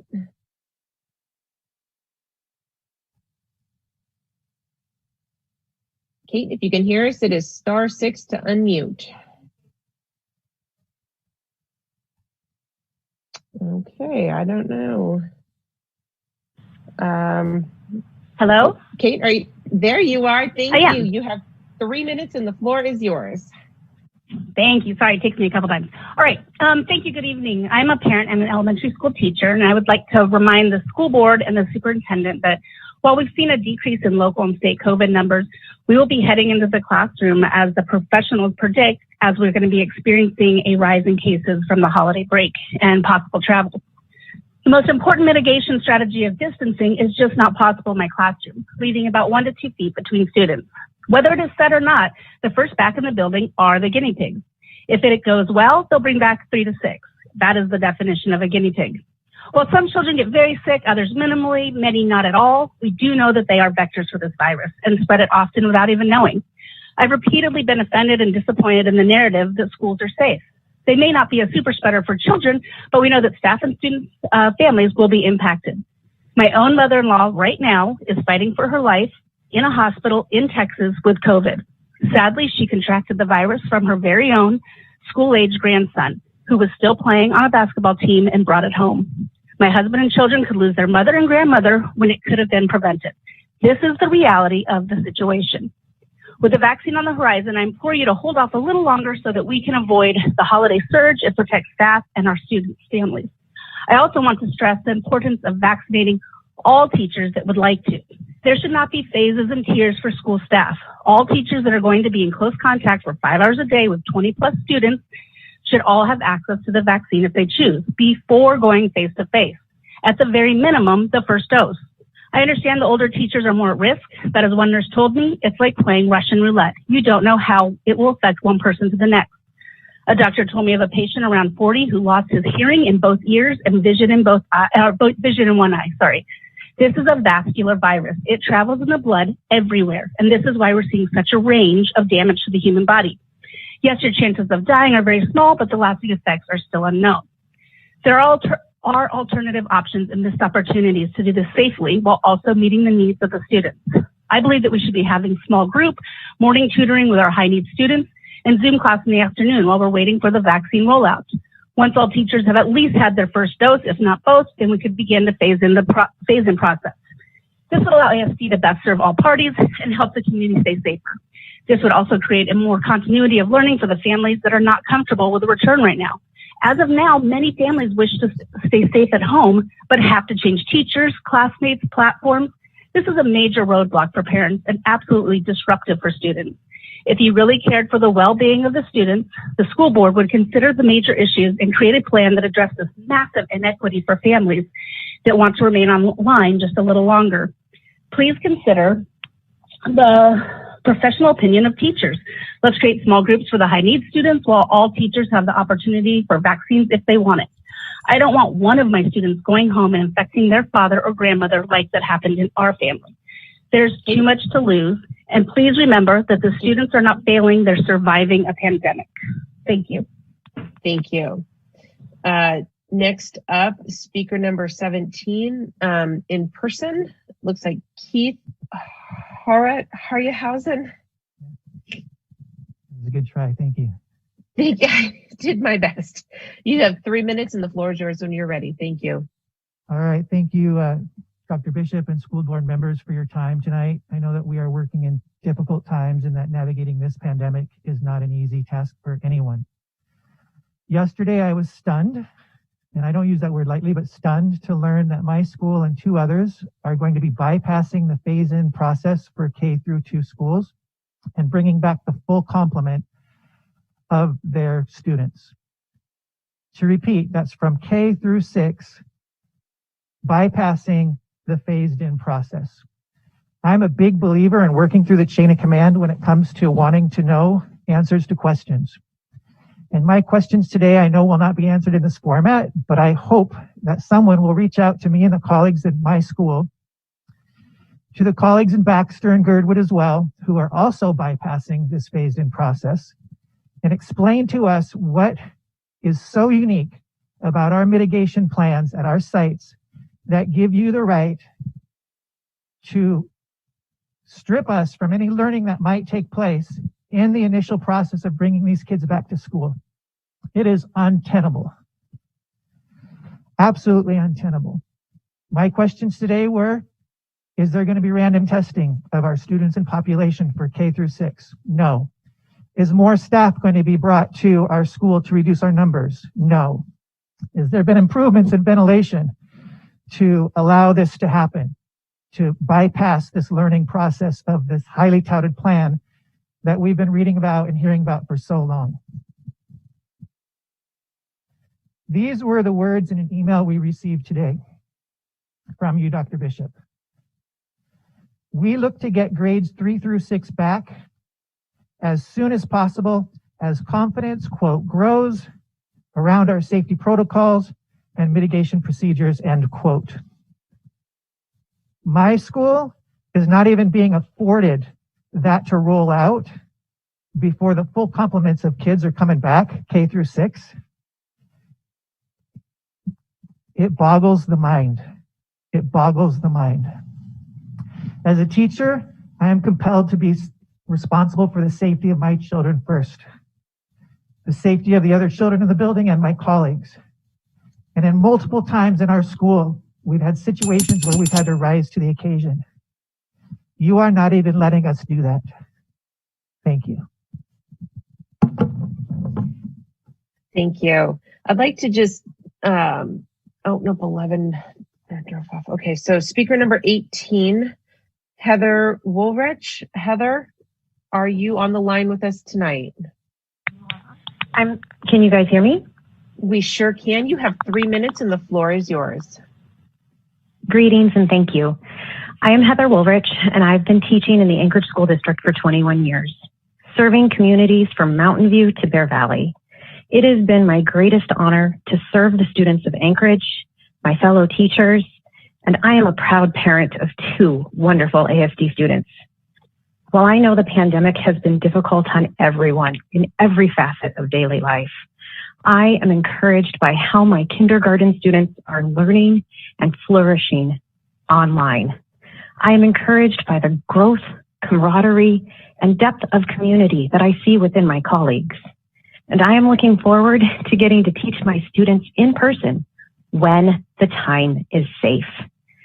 You see, I cannot wait to be with my students in the classroom. It is a truly magical place to be. But I do not feel safe going back on January 20th.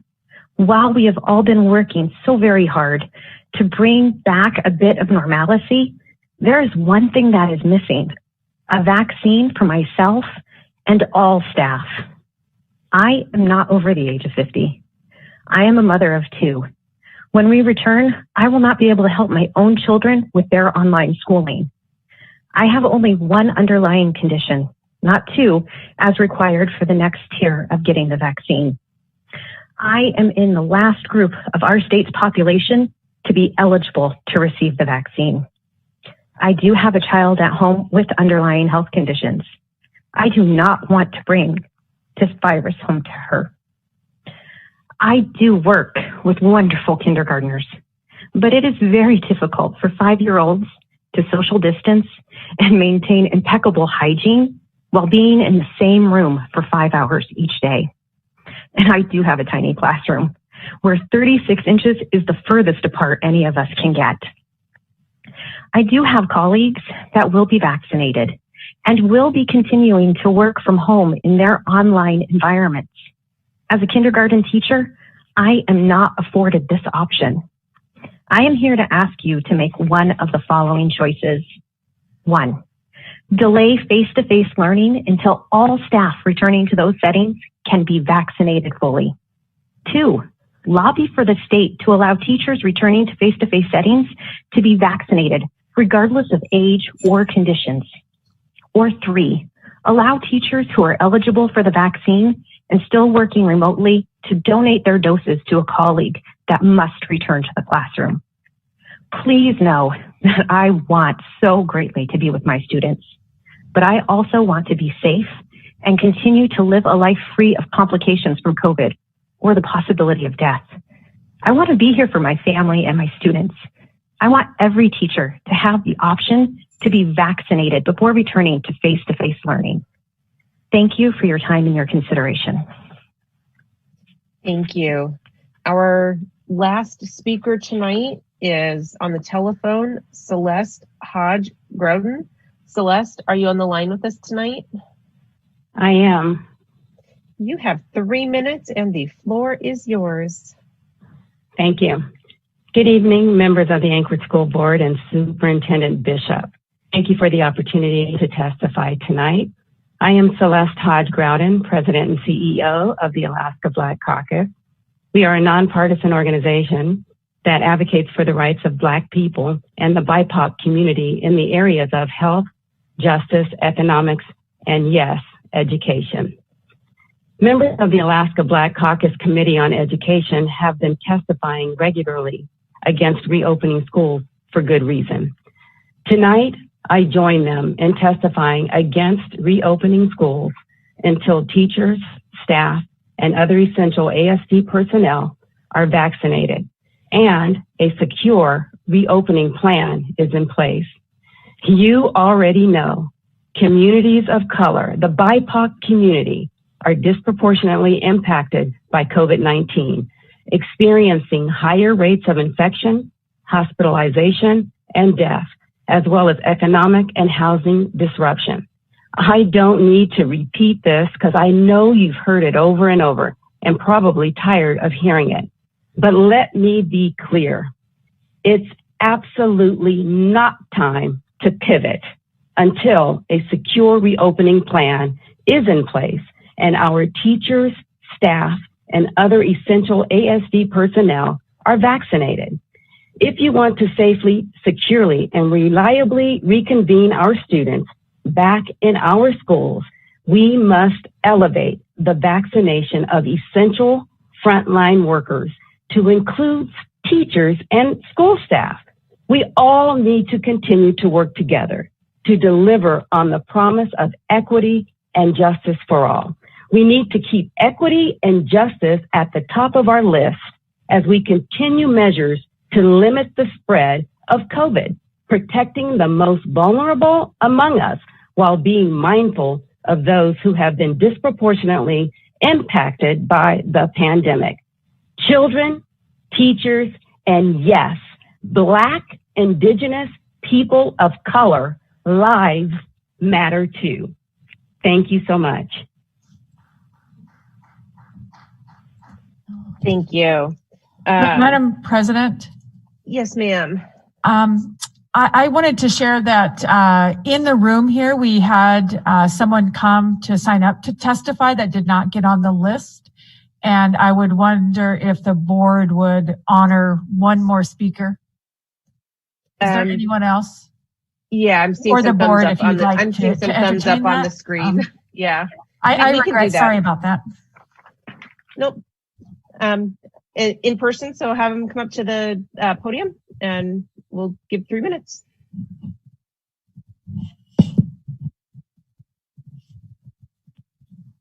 If you could please state your name for the record. Oh, hello. Hello, Senator Laura Reinbold.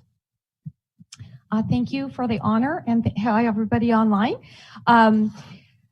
The history of America, we've had many, many pandemics, roughly one about every 15 years. So it's really important that we look into the history. The AIDS pandemic is actually still going on now. There's no vaccine for that. And I never recall in the history, at least my history, of schools all being shut down, our economy being shut down. It has just been alarming, the response of what is going on. So I actually want to say thank you, board members, for considering opening up the schools. You all do take an oath to uphold and defend the Constitution. And the Constitution says that the schools shall be open. I think that the shutting the schools down has been extremely detrimental, and I'm here to testify to please open up the schools. And I believe you can do mitigation efforts, and I think it's really important. Our children need to socialize. I subbed for many, many years, and I tell you, they need the interaction in the classroom. Many of them do. It's the preferred method for many parents. I do support homeschooling and things like that, but many Alaskans prefer the public school option. And I'm very concerned about, are the kids safe at home right now? There are probably many, most I would say probably are home safe, but there's many that there could be abusive situations. You guys probably would know more than any about the risks of those students at home. And I really believe that the Haven School is a haven for many of those students. And I think we're also putting an undue burden. I know I hear from the parents about they're trying to hold down their jobs. They're trying to get their kids are really suffering right now. And you all know that the online learning, many of them are not signing on. I talked to a lot of teachers and it's not working for a lot of the kids. So I really highly recommend that you get them back in the classroom with mitigation and reasonable ones. I think trying to keep kids 6 feet apart and wearing masks, honestly, I don't think the science is there, but I would highly recommend looking at the Healthy American and looking at that. Kids do well with COVID. They recover well. And even the adults that do catch COVID, there's excellent treatment options. If you look at doctors on the front line, they have an excellent options with ivermectin and hydroxychloroquine and zinc. And I personally am far more afraid of the vaccine itself than I am of COVID. I worked in the biotech field. I worked in pharmaceuticals, and I was a district business manager for pharmaceuticals up in the state of Alaska. And I am very concerned with the mRNA vaccines. And I would highly recommend that you guys go to learntherisk.org. The mRNA vaccines are not the silver bullet for many of us do not believe. I think they're very risky and very experimental. So I just want to encourage you all, please, let's not make this about fear. I hear all this fear. Come on, let's make it about the kids. You guys signed up to educate our kids. Let's do the job. Let's uphold your oath to the Constitution and open back our schools. And I think we can do it safely. So with that, thank you very much for the opportunity. Thank you, Senator. I didn't recognize you in your mask. Thank you.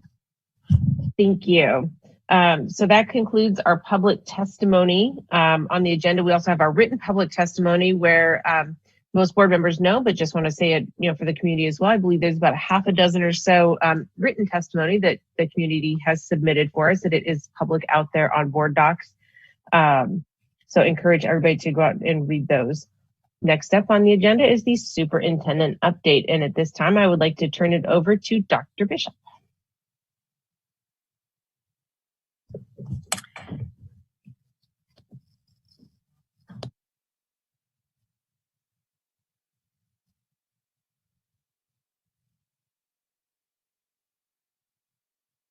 Madam President and board members, I wanted to share that tonight's report will really expand on the information that was presented earlier in the work session to really provide additional guidance and support and support the board in understanding the plan as well as the public and where to get additional information. We're going to share tonight on a health services update. Much of the testimony talked about vaccines. We hear about testing, and Jen Petronas and Tom Roth are going to share a little bit about that. In addition, Our CFO, Jim Anderson, will update more on the COVID relief funding, allowing for additional board questions. And of course, Dr. Stock and his team will review any questions in regard to schools starting. So without further ado, I want to start with health services update. And Jen Petronis has been excellent in keeping us abreast of what's been going on. And one of the things that she and her team are doing, which actually I'm going to start with good things here, are really they're an essential part of the process of vaccination in our city, as well as in our school district. And she's going to share a little bit about our school district. But I just want to share with you some pictures of our school nurses who have been outstanding. So the first one was a nurse, inoculating another nurse here in ASD, and they were thoroughly trained and went through the process and understanding of the full day training. We used to be a little bit queasy around shots, but we are certainly happy that these came around. But our staff, if you missed on the news, our nurses actually volunteered and went around to different fire departments and helped inoculate first responders, or vaccinate rather. And so we're just so proud of them. And I really want to give them a shout out as the good things in ASD. We are certainly blessed to have our school nurses aboard, as well as their leadership of Jen Petronis. One of the things that she recently shared is that once again, just so we know, the American Academy of Pediatrics shares that we begin with the default and the understanding that all of our goals should be to get kids back in school. And those disparities that we have seen and heard and really are experiencing with our own kids are simply exasperated as people have shared in the community. Those that struggle with food security, those that struggle with learning, those that struggle with housing, all the supports that schools offer really engage in those as well as the academics. And for this reason, to stop having that gap widen, school is essential to provide those services as well. And simply put, we have school nurses also to support the health and well-being. So thank you for that. And I'm just going to, that was a little ad-lib, but I'm going to turn it over to Tom Roth and his team. Thank you. Thank you, Dr. Bishop, and through the board president. I'm just going to pass over to the Director of Healthcare Services, Ms. Jen Petronis, to give an update on the vaccine as well as what the district is looking at with regards to testing. So, Jennifer, to you. Thank you, Tom and Dr. Bishop. So COVID vaccine is here, and we are excited to announce that tomorrow we will begin our first round of vaccinations within the district. This includes phase 1A tier 3, which is the remaining nurses that have not yet been vaccinated, and some of our SPED members. We're also going to begin vaccinating phase 1B tier 1, which includes all of our staff and community members that are 65 and older. We have about 2,000 vaccines either here or on the way, with about 1,800 appointments, and most of them are getting booked up pretty quickly. And people are really excited, along with our nurses, who are very excited to start giving these vaccines to our own people starting tomorrow. COVID vaccine testing. We've also been working pretty hard all through the month of December to ramp up our testing capabilities throughout the district so that our staff, students, and families feel safe. So symptomatic testing is going to be offered at 11 different schools through different services. We have a vendor capstone that's going to be setting up in 5 of our school parking lots for walk-up sites. The school-based health centers are also going to offer testing at their 4 locations. We have Visit Health, who is going to do pop-up testing at 11 of our schools throughout the month of January. And we also have 2 of our Abbott ID Now machines for rapid testing for more of those cases where we need to know right now if they're positive or not. Also, working with the Muni, they're encouraging all staff and students who are returning to face-to-face learning to get asymptomatic testing next week so that they know before beginning back to school on the 19th if they're positive or not. And members can go to any established testing site that's published on the DHSS website and get that asymptomatic testing. They're really going to start advertising that, and staff and students will get priority next week for that testing. And that concludes my update.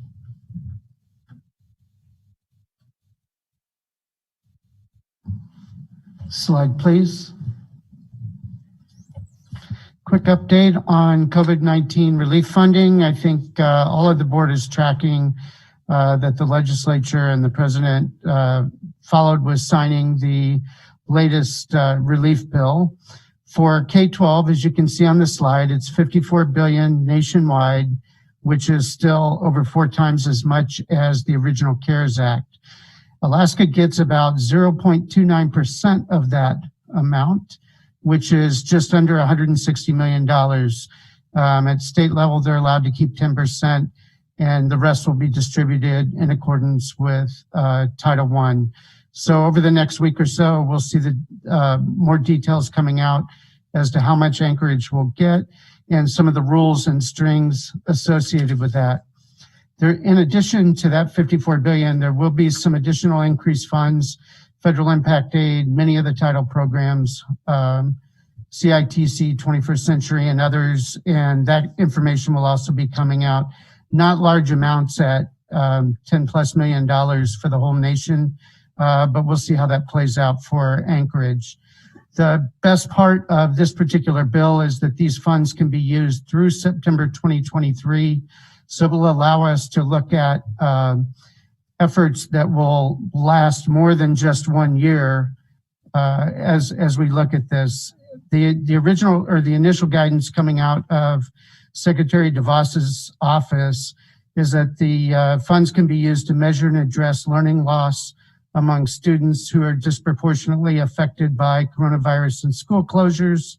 It'll allow us to focus on low-income students, children with disabilities, English learners, and other areas that the staff will be looking at over the next several weeks as we provide the recommendation on the use of these funds. It looks like there's going to be some expansion of potential uses in compared to the CARES Act, but we expect to see quite a bit of documentation. This bill was actually broken out into 12 appropriation bills, so it'll take some time to get all of the details. Some of the other highlights that will affect the community, although maybe not so much ASD specifically, is there is $10 billion in child care funding assistance. Those rules are coming out now, starting to see them flow down, and we suspect that money would go down through the government chains to the city. The $3.2 billion for subsidized internet services. If a family received free or reduced meals or they participated in the program, that would allow them to have $50 a month subsidy towards that over the next couple of years, and then $100 for providers who provide some lower rate options for people who require internet. In addition, the Governor's Fund has about $2.75 billion nationwide that has to be dedicated towards private schools.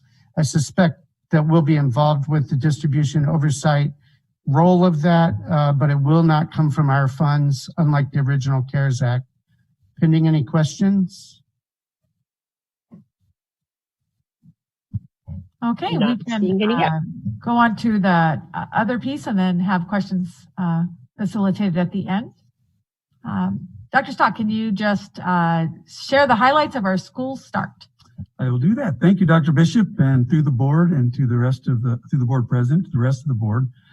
The board is looking currently at the flyer that went out to the public that has a lot of the details in it. So most folks are familiar with this. So the board did have an opportunity to ask a lot of questions in the work session. So I'll just hit a couple of highlights.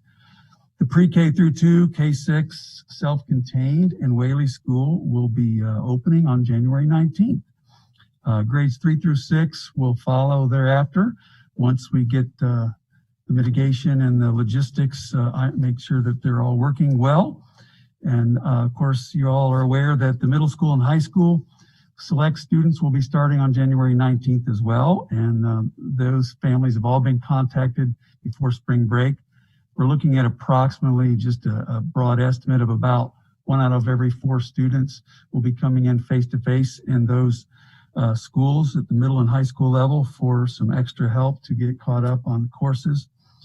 I would like to answer 2 questions that have come up. One came up in the public testimony as a question about some of the elementary schools that had grade levels that were not K2 coming back.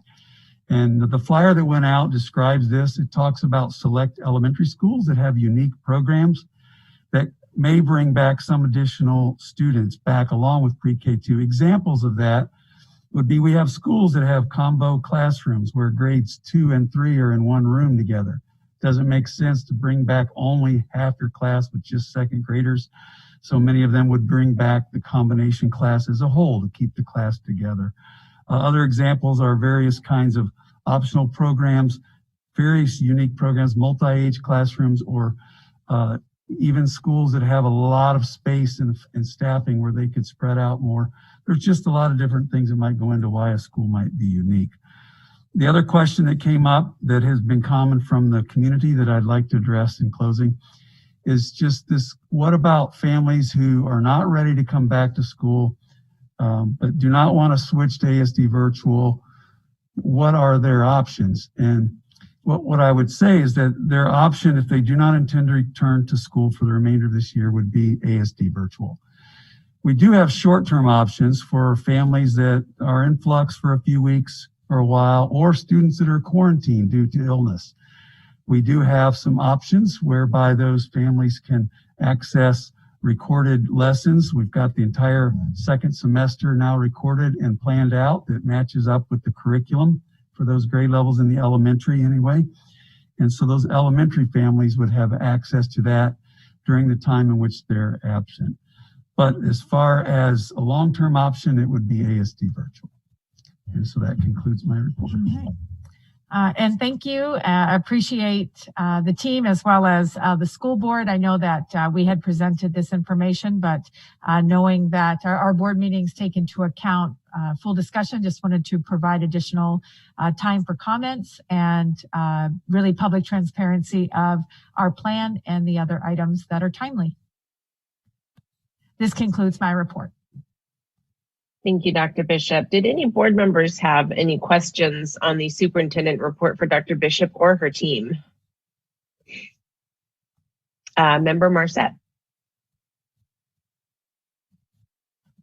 2 questions, I guess. The first one is when we talk about the COVID vaccination for teachers when it comes about, or for our staff that are getting it now, are they able to get the one that gets the booster in 2 weeks, or are they having to do the one in 28 days? Is there a priority with that, or is it you just get what's available?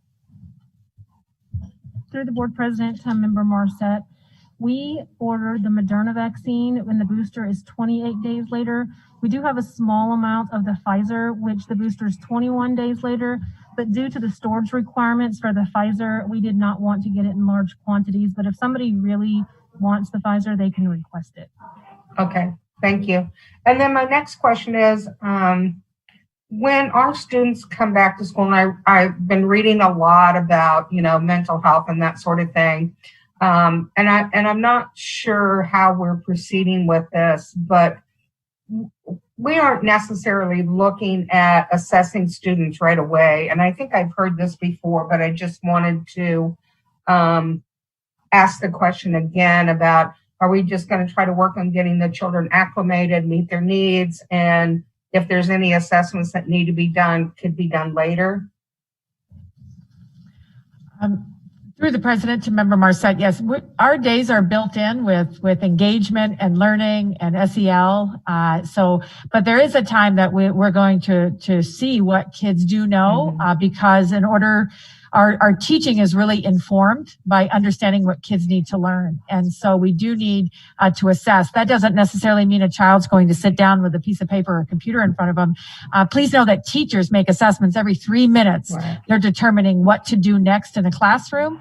And using their best judgment. And so in the larger term of assessment, I would say that that's happening daily and watching it, and it's happening right now while teachers are paying attention to their students online. But as far as formal assessments, no, we are coming back to learn. We're getting more engaged. It's going to be like the beginning of the school year, but we do need to understand what kids know and are able to do to teach them the next phase and the next that builds on to the next grade level in their matriculation.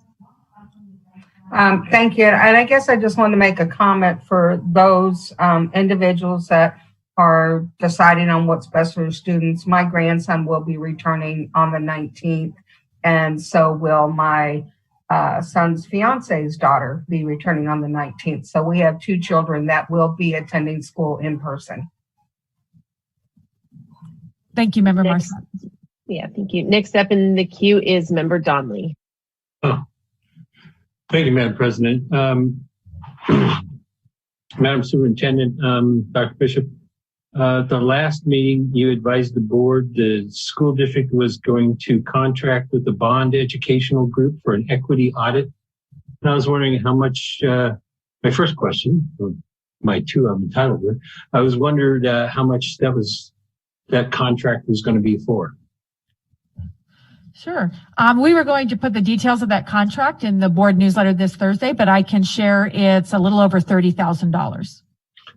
So, Dr. Bishop, I'd encourage you to do some additional vetting of this particular organization. I had the opportunity to listen to the CEO, Jason Otley, PhD, over the break since the last meeting on several podcasts. Some of the rhetoric is really concerning. There seems to be a lot of rhetoric, but very, very short on any constructive suggestions for reforms or solutions. Statements such as there's been an epidemic of prejudice, the racist policies run this nation, 400 years of slavery has marginalized the Black community in America. I mean, even with our Common Core math, I couldn't make that one work. But absolutely no response of any clear statement of proposed solutions or suggestions for action in very, very friendly inquiries being put forward to say, what can we do? The only response was, well, we need to rewrite policies. And that's just not very convincing that this is a really helpful exercise utilizing an organization that their only suggestion for reaching some solutions to the challenges we're facing with equality in this nation is we need to rewrite policies. Given the opportunity to make solid suggestions, that's not something that I think is very valid to just throw that out there that generically. So I think we need to take a stronger look at the merits of contracting with the Bond Educational Group for this proposed educational audit. Thank you for that feedback. And like any audit, what the audit does is really provides a baseline for where a district is. And so we're going to utilize this information to know where we are, how are our kids doing, what do we know as a staff, and what do we understand about our school district. The work that's to be done is really for us to decide, as well as the board. And the board has spoken through its guardrails and its goals, the importance of really all student success. And so what we're looking at is understanding about our students, about our employees. Have we met that mark? And then we're going to take a look, this third party, so it isn't ourselves judging ourselves, because sometimes, as you know, even from testimony, folks trust the outside more than they do inside, is to take a look at our baseline and then really work as a team, as a district, as a board together to reach and have plans for equity of access, equity of outcomes. Certainly, the audit isn't, or the auditor or the company isn't going to tell us what to do. That's really ASD's journey. And as you know, we've begun this journey. We've already identified through the College Board, which is a very outside organization, again, that already did an audit of our AP courses and the students' ability and who is missing out on AP, to take some action in that regard. We've also looked at our ability for our staff members to really progress into teacher leaders as well as other educators. And so we've taken some action in that area. So we're simply the company and the audit of the company will provide us a baseline. And I agree with you. It's not their job necessarily to tell us everything to do, because certainly we need to do what's right and what's right for our community and our people and a good fit for ASD to move along that road, that journey to ensure that all students have success in life. And I'm really encouraged that I also want to be a good place for all staff members to feel that they're welcomed and that they can really do their best and strive. So I assure you that there isn't a company out there that can prescribe how to do something one way. There isn't a silver bullet. That might not be appropriate to say in school settings anymore, but it's not, there isn't a one way to do it. So I assure you, we will bring back our plan to the board. And certainly the board has already proposed its own policy. Administration hasn't done that. But thank you for your comments. But Madam Superintendent, why would we entrust our audit, which will provide us with very important information, we hope, to work on these very serious issues, to an organization that's being led by somebody who couldn't offer a single concrete suggestion on how to address these issues when given a perfect opportunity to do so, and has exhibited some pretty fast and loose utilization of facts? Don't we want a real impartial audit, an audit that could really lead to progress? I believe this can. We just have a difference of opinion. And Sonia Hunt, our senior director that works on compliance and equity, if you'd like to add in any information that you have from the organization.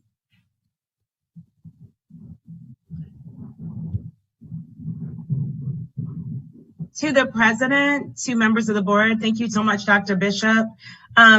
When we looked for, when we thought about what do we want from an audit, an equity audit, we looked at what is comparable to audits that were done in similar large districts.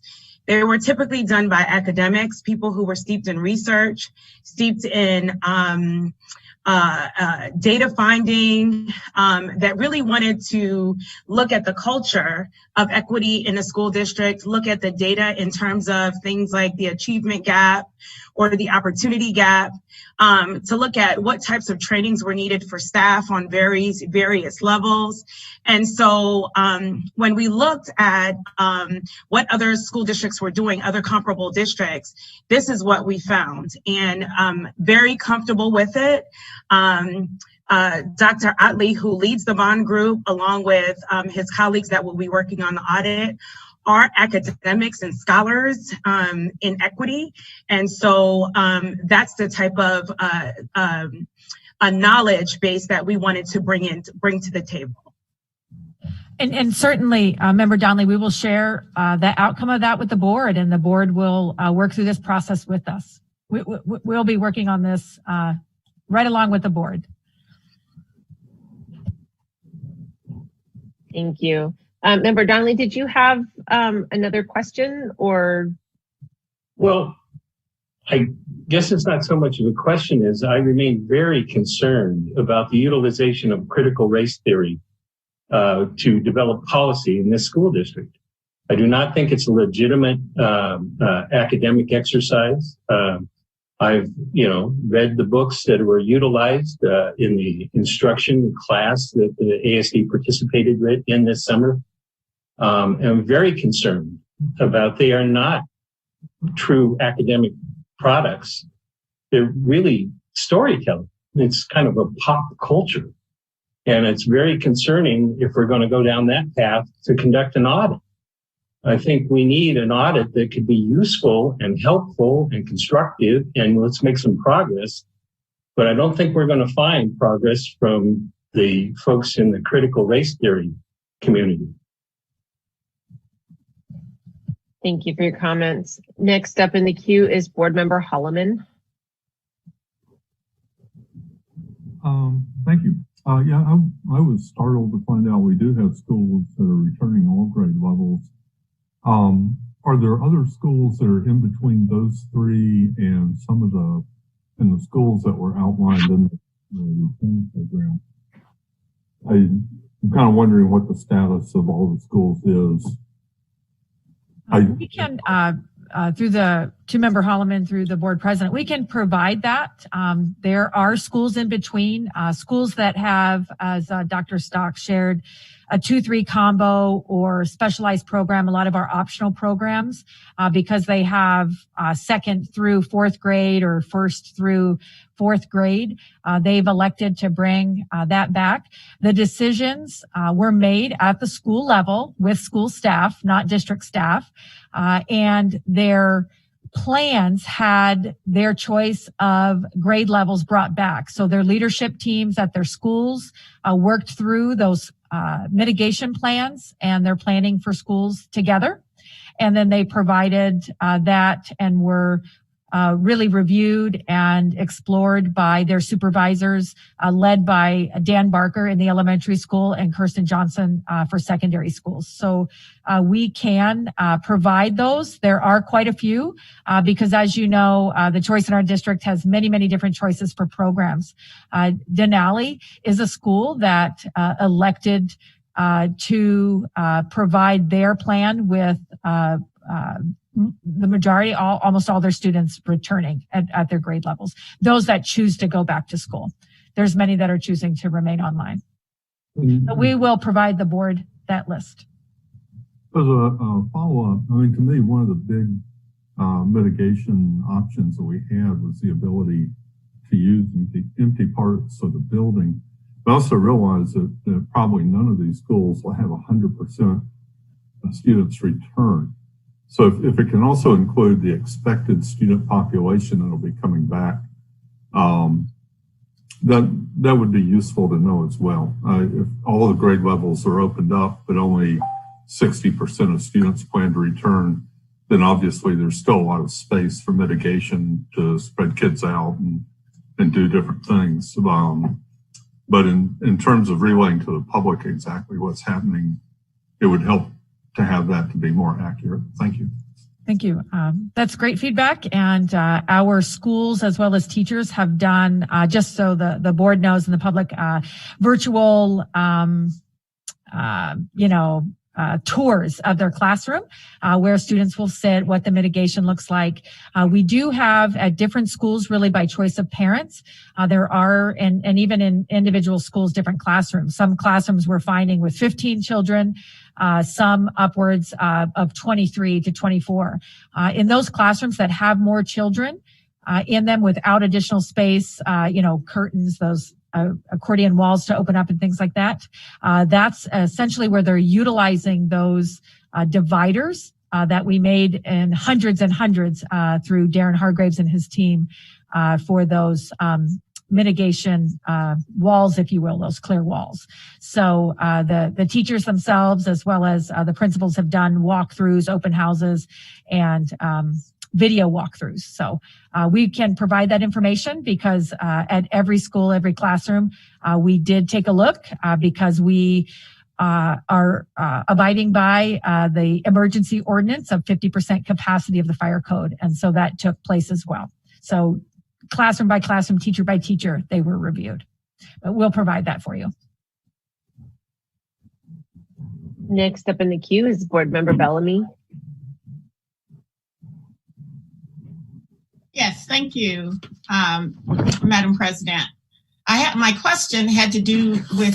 initial question had to do with whether or not we had kind of piloted that OWL camera. You know what I'm talking about? The one we used have we piloted that or thought about piloting that in a classroom? So that kids, if there was a school where we had some kids in, some kids home, is it possible for us to maybe pilot how that might work in a classroom? So that was one of my questions. Sure. But my comment relative to the equity audit, I am absolutely in support of the equity audit. I agree. I compliment the superintendent for having the courage to do it. And I am challenging this board to have the courage to have the discussion, to leave your judgments at the door. You are entitled to your own opinion. You are not entitled to your own facts. So when it comes to issues of race, we have to keep an open heart and an open mind. This is not something that just started. Our data is absolutely clear. Our children of color are not doing well. All of our children are not well. And there are issues of race in this district. And either we are going to be non-judgmental and open-minded and stand with each other to find the answer. Nobody's going to come in this district and tell us what to do. But we need to start somewhere. So I look forward to the information that's going to be given to the board. I had not planned on discussing this tonight because I knew we were going to get some information in Board Connect. So I give the superintendent and her staff the opportunity, Ms. Hunt, the opportunity to share what they want to share. And whether it's, CTR has been around for ages. And we don't have to like it. We don't. But at least be open-minded and hearted enough to listen, to see where the applications could be, and not just disband the whole process. So I look forward to going through that process with this board. It is not going to be easy. It is not. And no, the policy we have been working on now since September. I plan on continuing to work on it because we need it. We need it to guide the work in this district. The policy won't tell us what to do, but it would be the beacon to tell us how to get there. Thank you. Thank you. And to reference owls, we do have several of those in classrooms. Many classrooms are utilizing them, or rather schools. A couple of the issues are the cost of the owls. We couldn't outfit every classroom. And certainly one of the issues we found is that if we were to stream every classroom in every school at the same time every day, we don't have enough bandwidth to do that. So we would really be slow and shut things down. So the ability, we have the ability for everyone to do it, not certainly everyone to do it at the same time. And we found that that's one of the difficulties. So if we could find maybe one like classroom or one school that might have a couple of classrooms that want to try it, I'm just intrigued by it. I mean, that little thing can follow your voice, and kids can see the teacher, the kids can see each other. I just think if it was possible, just do a little teeny tiny pilot. There are some that are already doing that actually, so we can share their work in that. Sure, that would be great. Thank you. It is pretty cool. I agree with you. Yeah. Next up in the queue is Board Member Mitchell.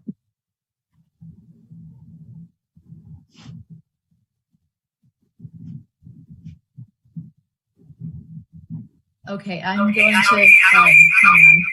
I have been having trouble with my computer, so I've got the sound on my phone, but hopefully I won't cut out.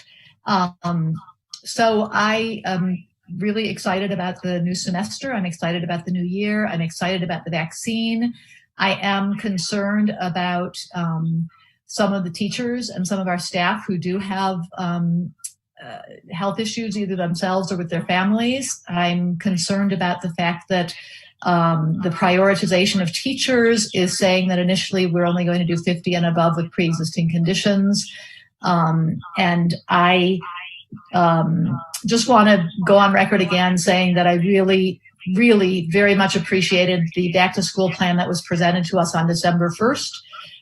It allowed for a lot of flexibility for teachers and families and students who felt comfortable to come back in. It gave us a chance to get learning and to ramp up, and it made a lot of sense to me. So I am still concerned about going back into classrooms before we have teachers and families who need it vaccinated.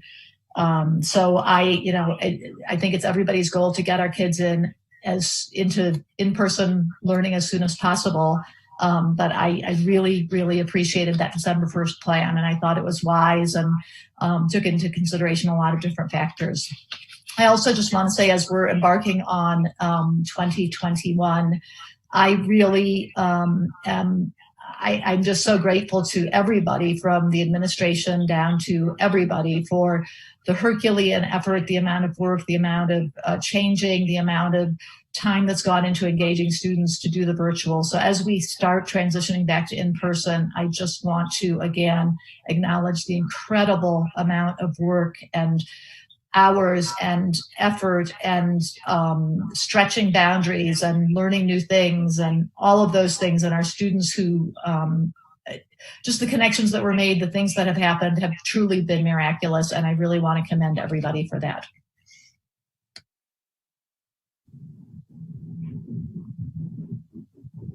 All right, I don't see any other board members' hands raised at this time. So we're going to go ahead, unless Dr. Bishop, you had any final thoughts you wanted to share. Otherwise, we will continue on the agenda. No, thank you, Madam President. That concludes my report. Appreciate it. Thank you so very much. Next up is the consent agenda. And Vice President Bellamy, if you would kick it off for us. Surely will. Thank you.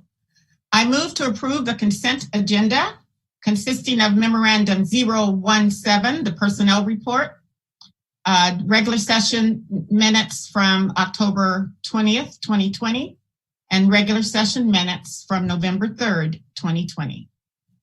Second. I have a first and a second. Katie, if you would please do a roll call vote. Member Mitchell. She's got her thumb up. Member Marset. Yes. Member Holloman.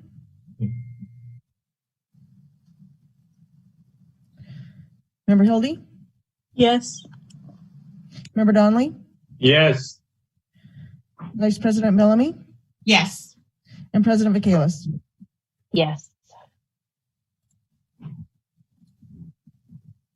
Oh, whoops.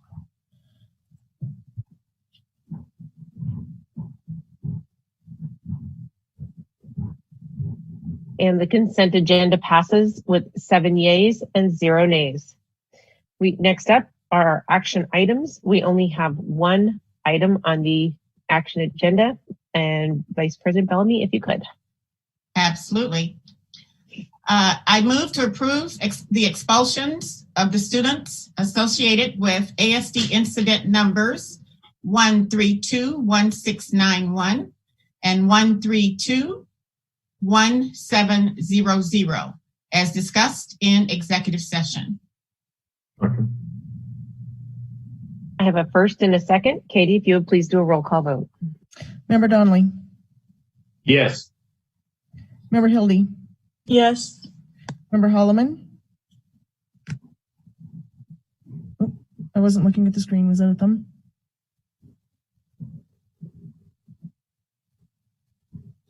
Member Holloman, was that a yes? Yeah. Sorry. Member Marset. Yes. Vice President Bellamy. Yes. Member Mitchell.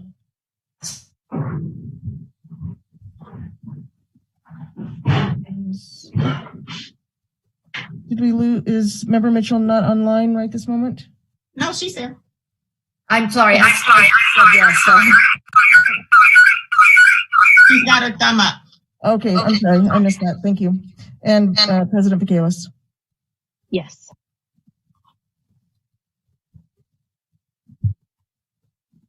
And uncontested student hearings passes with 7 yeas and 0 nays. At this time, we are at the non-action item of part of the agenda. Are there any items that board members wish to pull?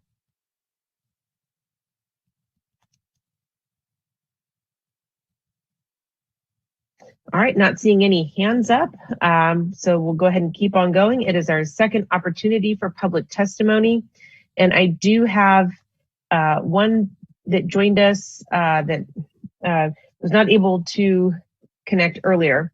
Speaker number 14, Amy Holonix. Amy, are you on the line with us tonight?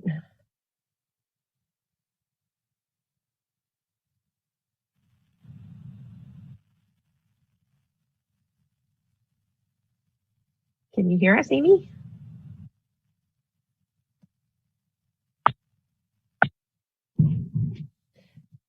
Working on it. I see it going back and forth on the mute and the unmute, but right now it is muted. *6.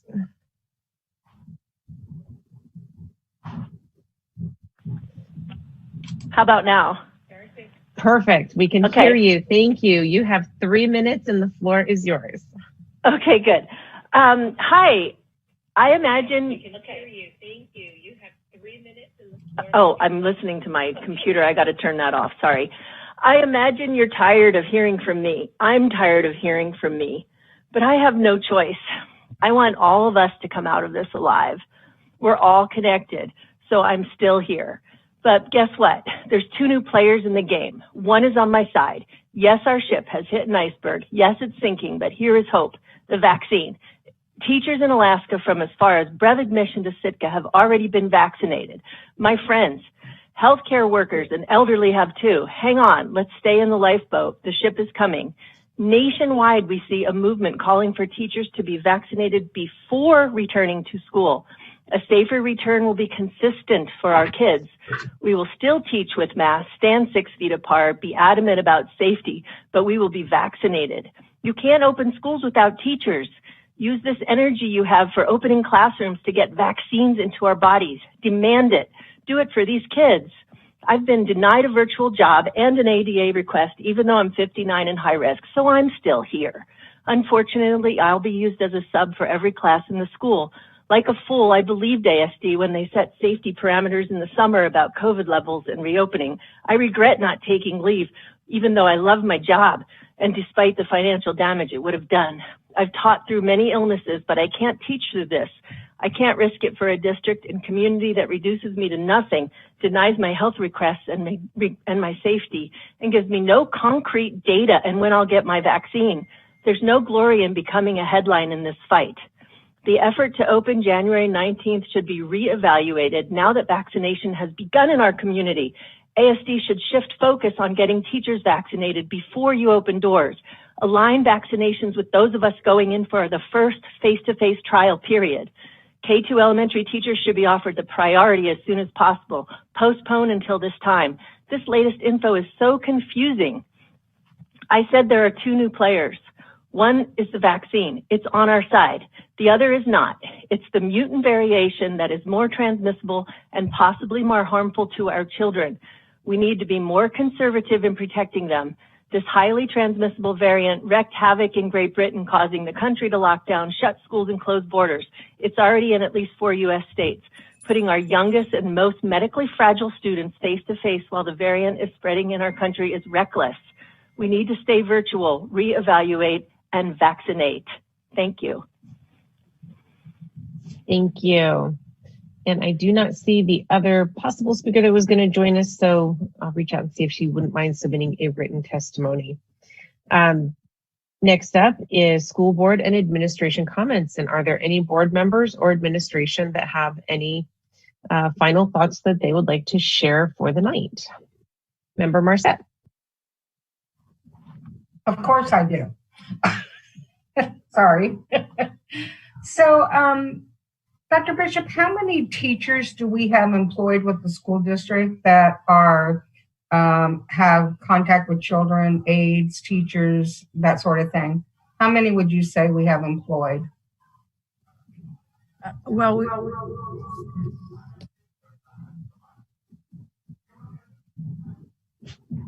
There we go. I have to remember which one to use. We have, it depends. Teachers, aides, that work with children. At least 4,500 to 5,000 people work directly with students every day in classrooms. Okay. So for 4,500, and it's not that I'm trying to discount the testimony that we've heard tonight, but it's not 4,500. And I have to believe that most of our teachers are willingly going back to school, knowing that ASD has done everything to mitigate the risk associated with COVID. I'd also just, I wouldn't ask our teachers to do anything I wouldn't do myself. So starting on the 19th, I will be in schools. I've had several invitations from teachers to join their classes, and I plan on accepting those invitations. I truly believe that we are doing the right thing for our students. And I understand why there would be fear. I have diabetes and other things also, but I do believe in what we're doing, and I will be there.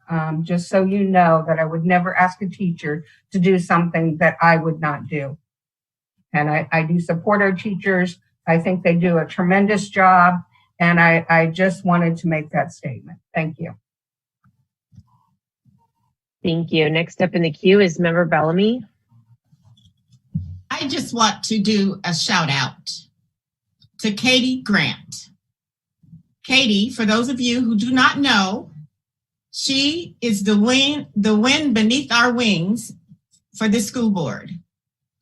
And I don't know how she does it, but she manages to always have a smile, have everything ready for everybody all the freaking time.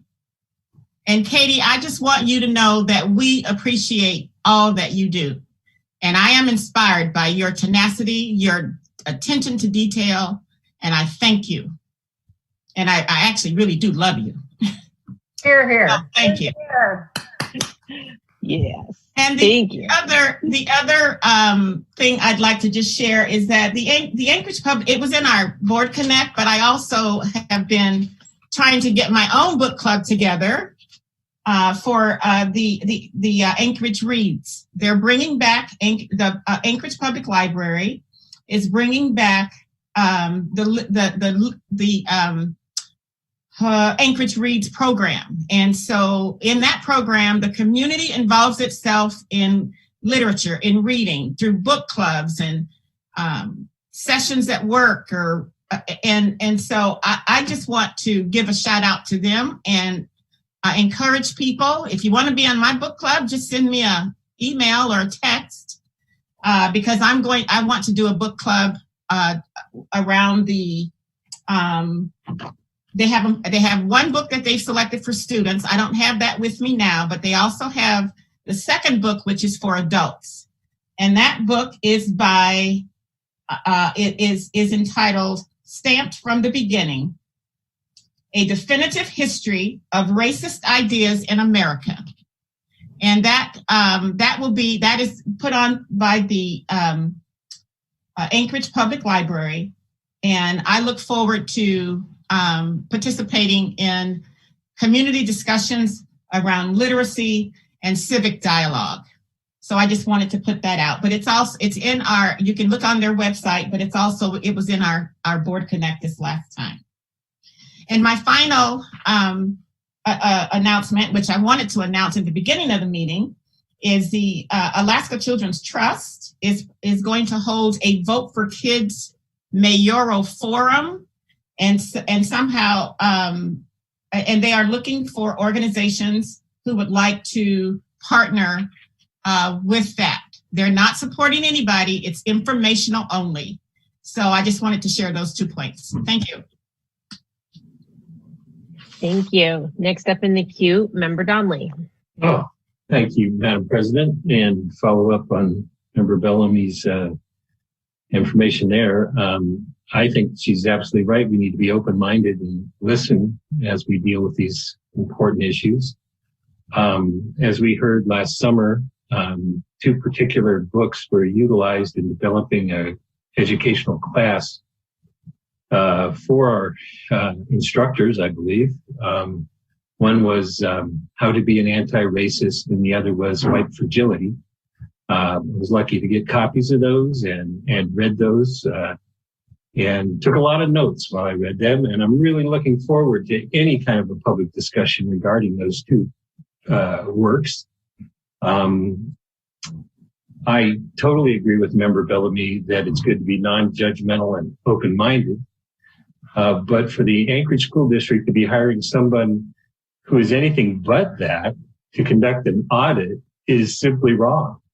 When you have an audit, it's all about being fair, impartial, and neutral, and not having a outcome determined before you conduct your audit.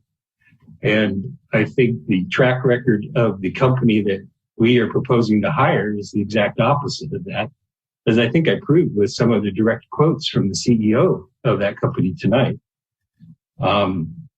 Yes, I do recognize that critical race theory has been around for some period of time, but there's a lot of erroneous theories that have been around for a long time, and it doesn't make it legitimate or right.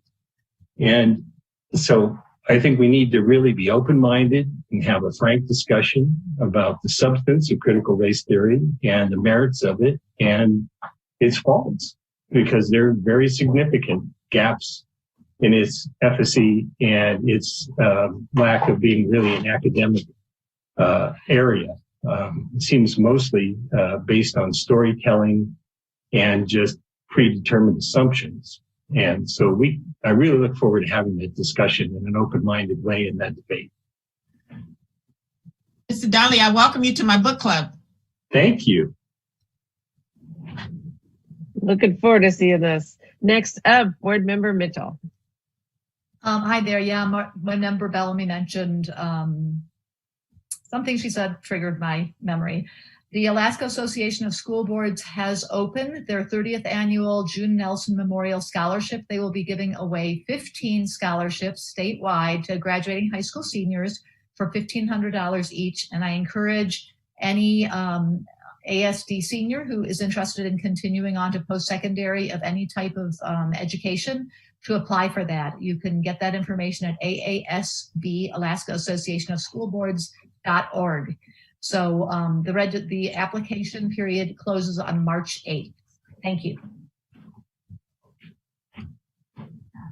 Thank you. All right. I'm not seeing any other board members' hands up. I don't see any other administration hands up. So just letting folks know our next board meeting is January 19th, coincides with the first day of back to school. There are committee meetings between now and then with governance and communications next week and finance just prior to our January 19th meeting.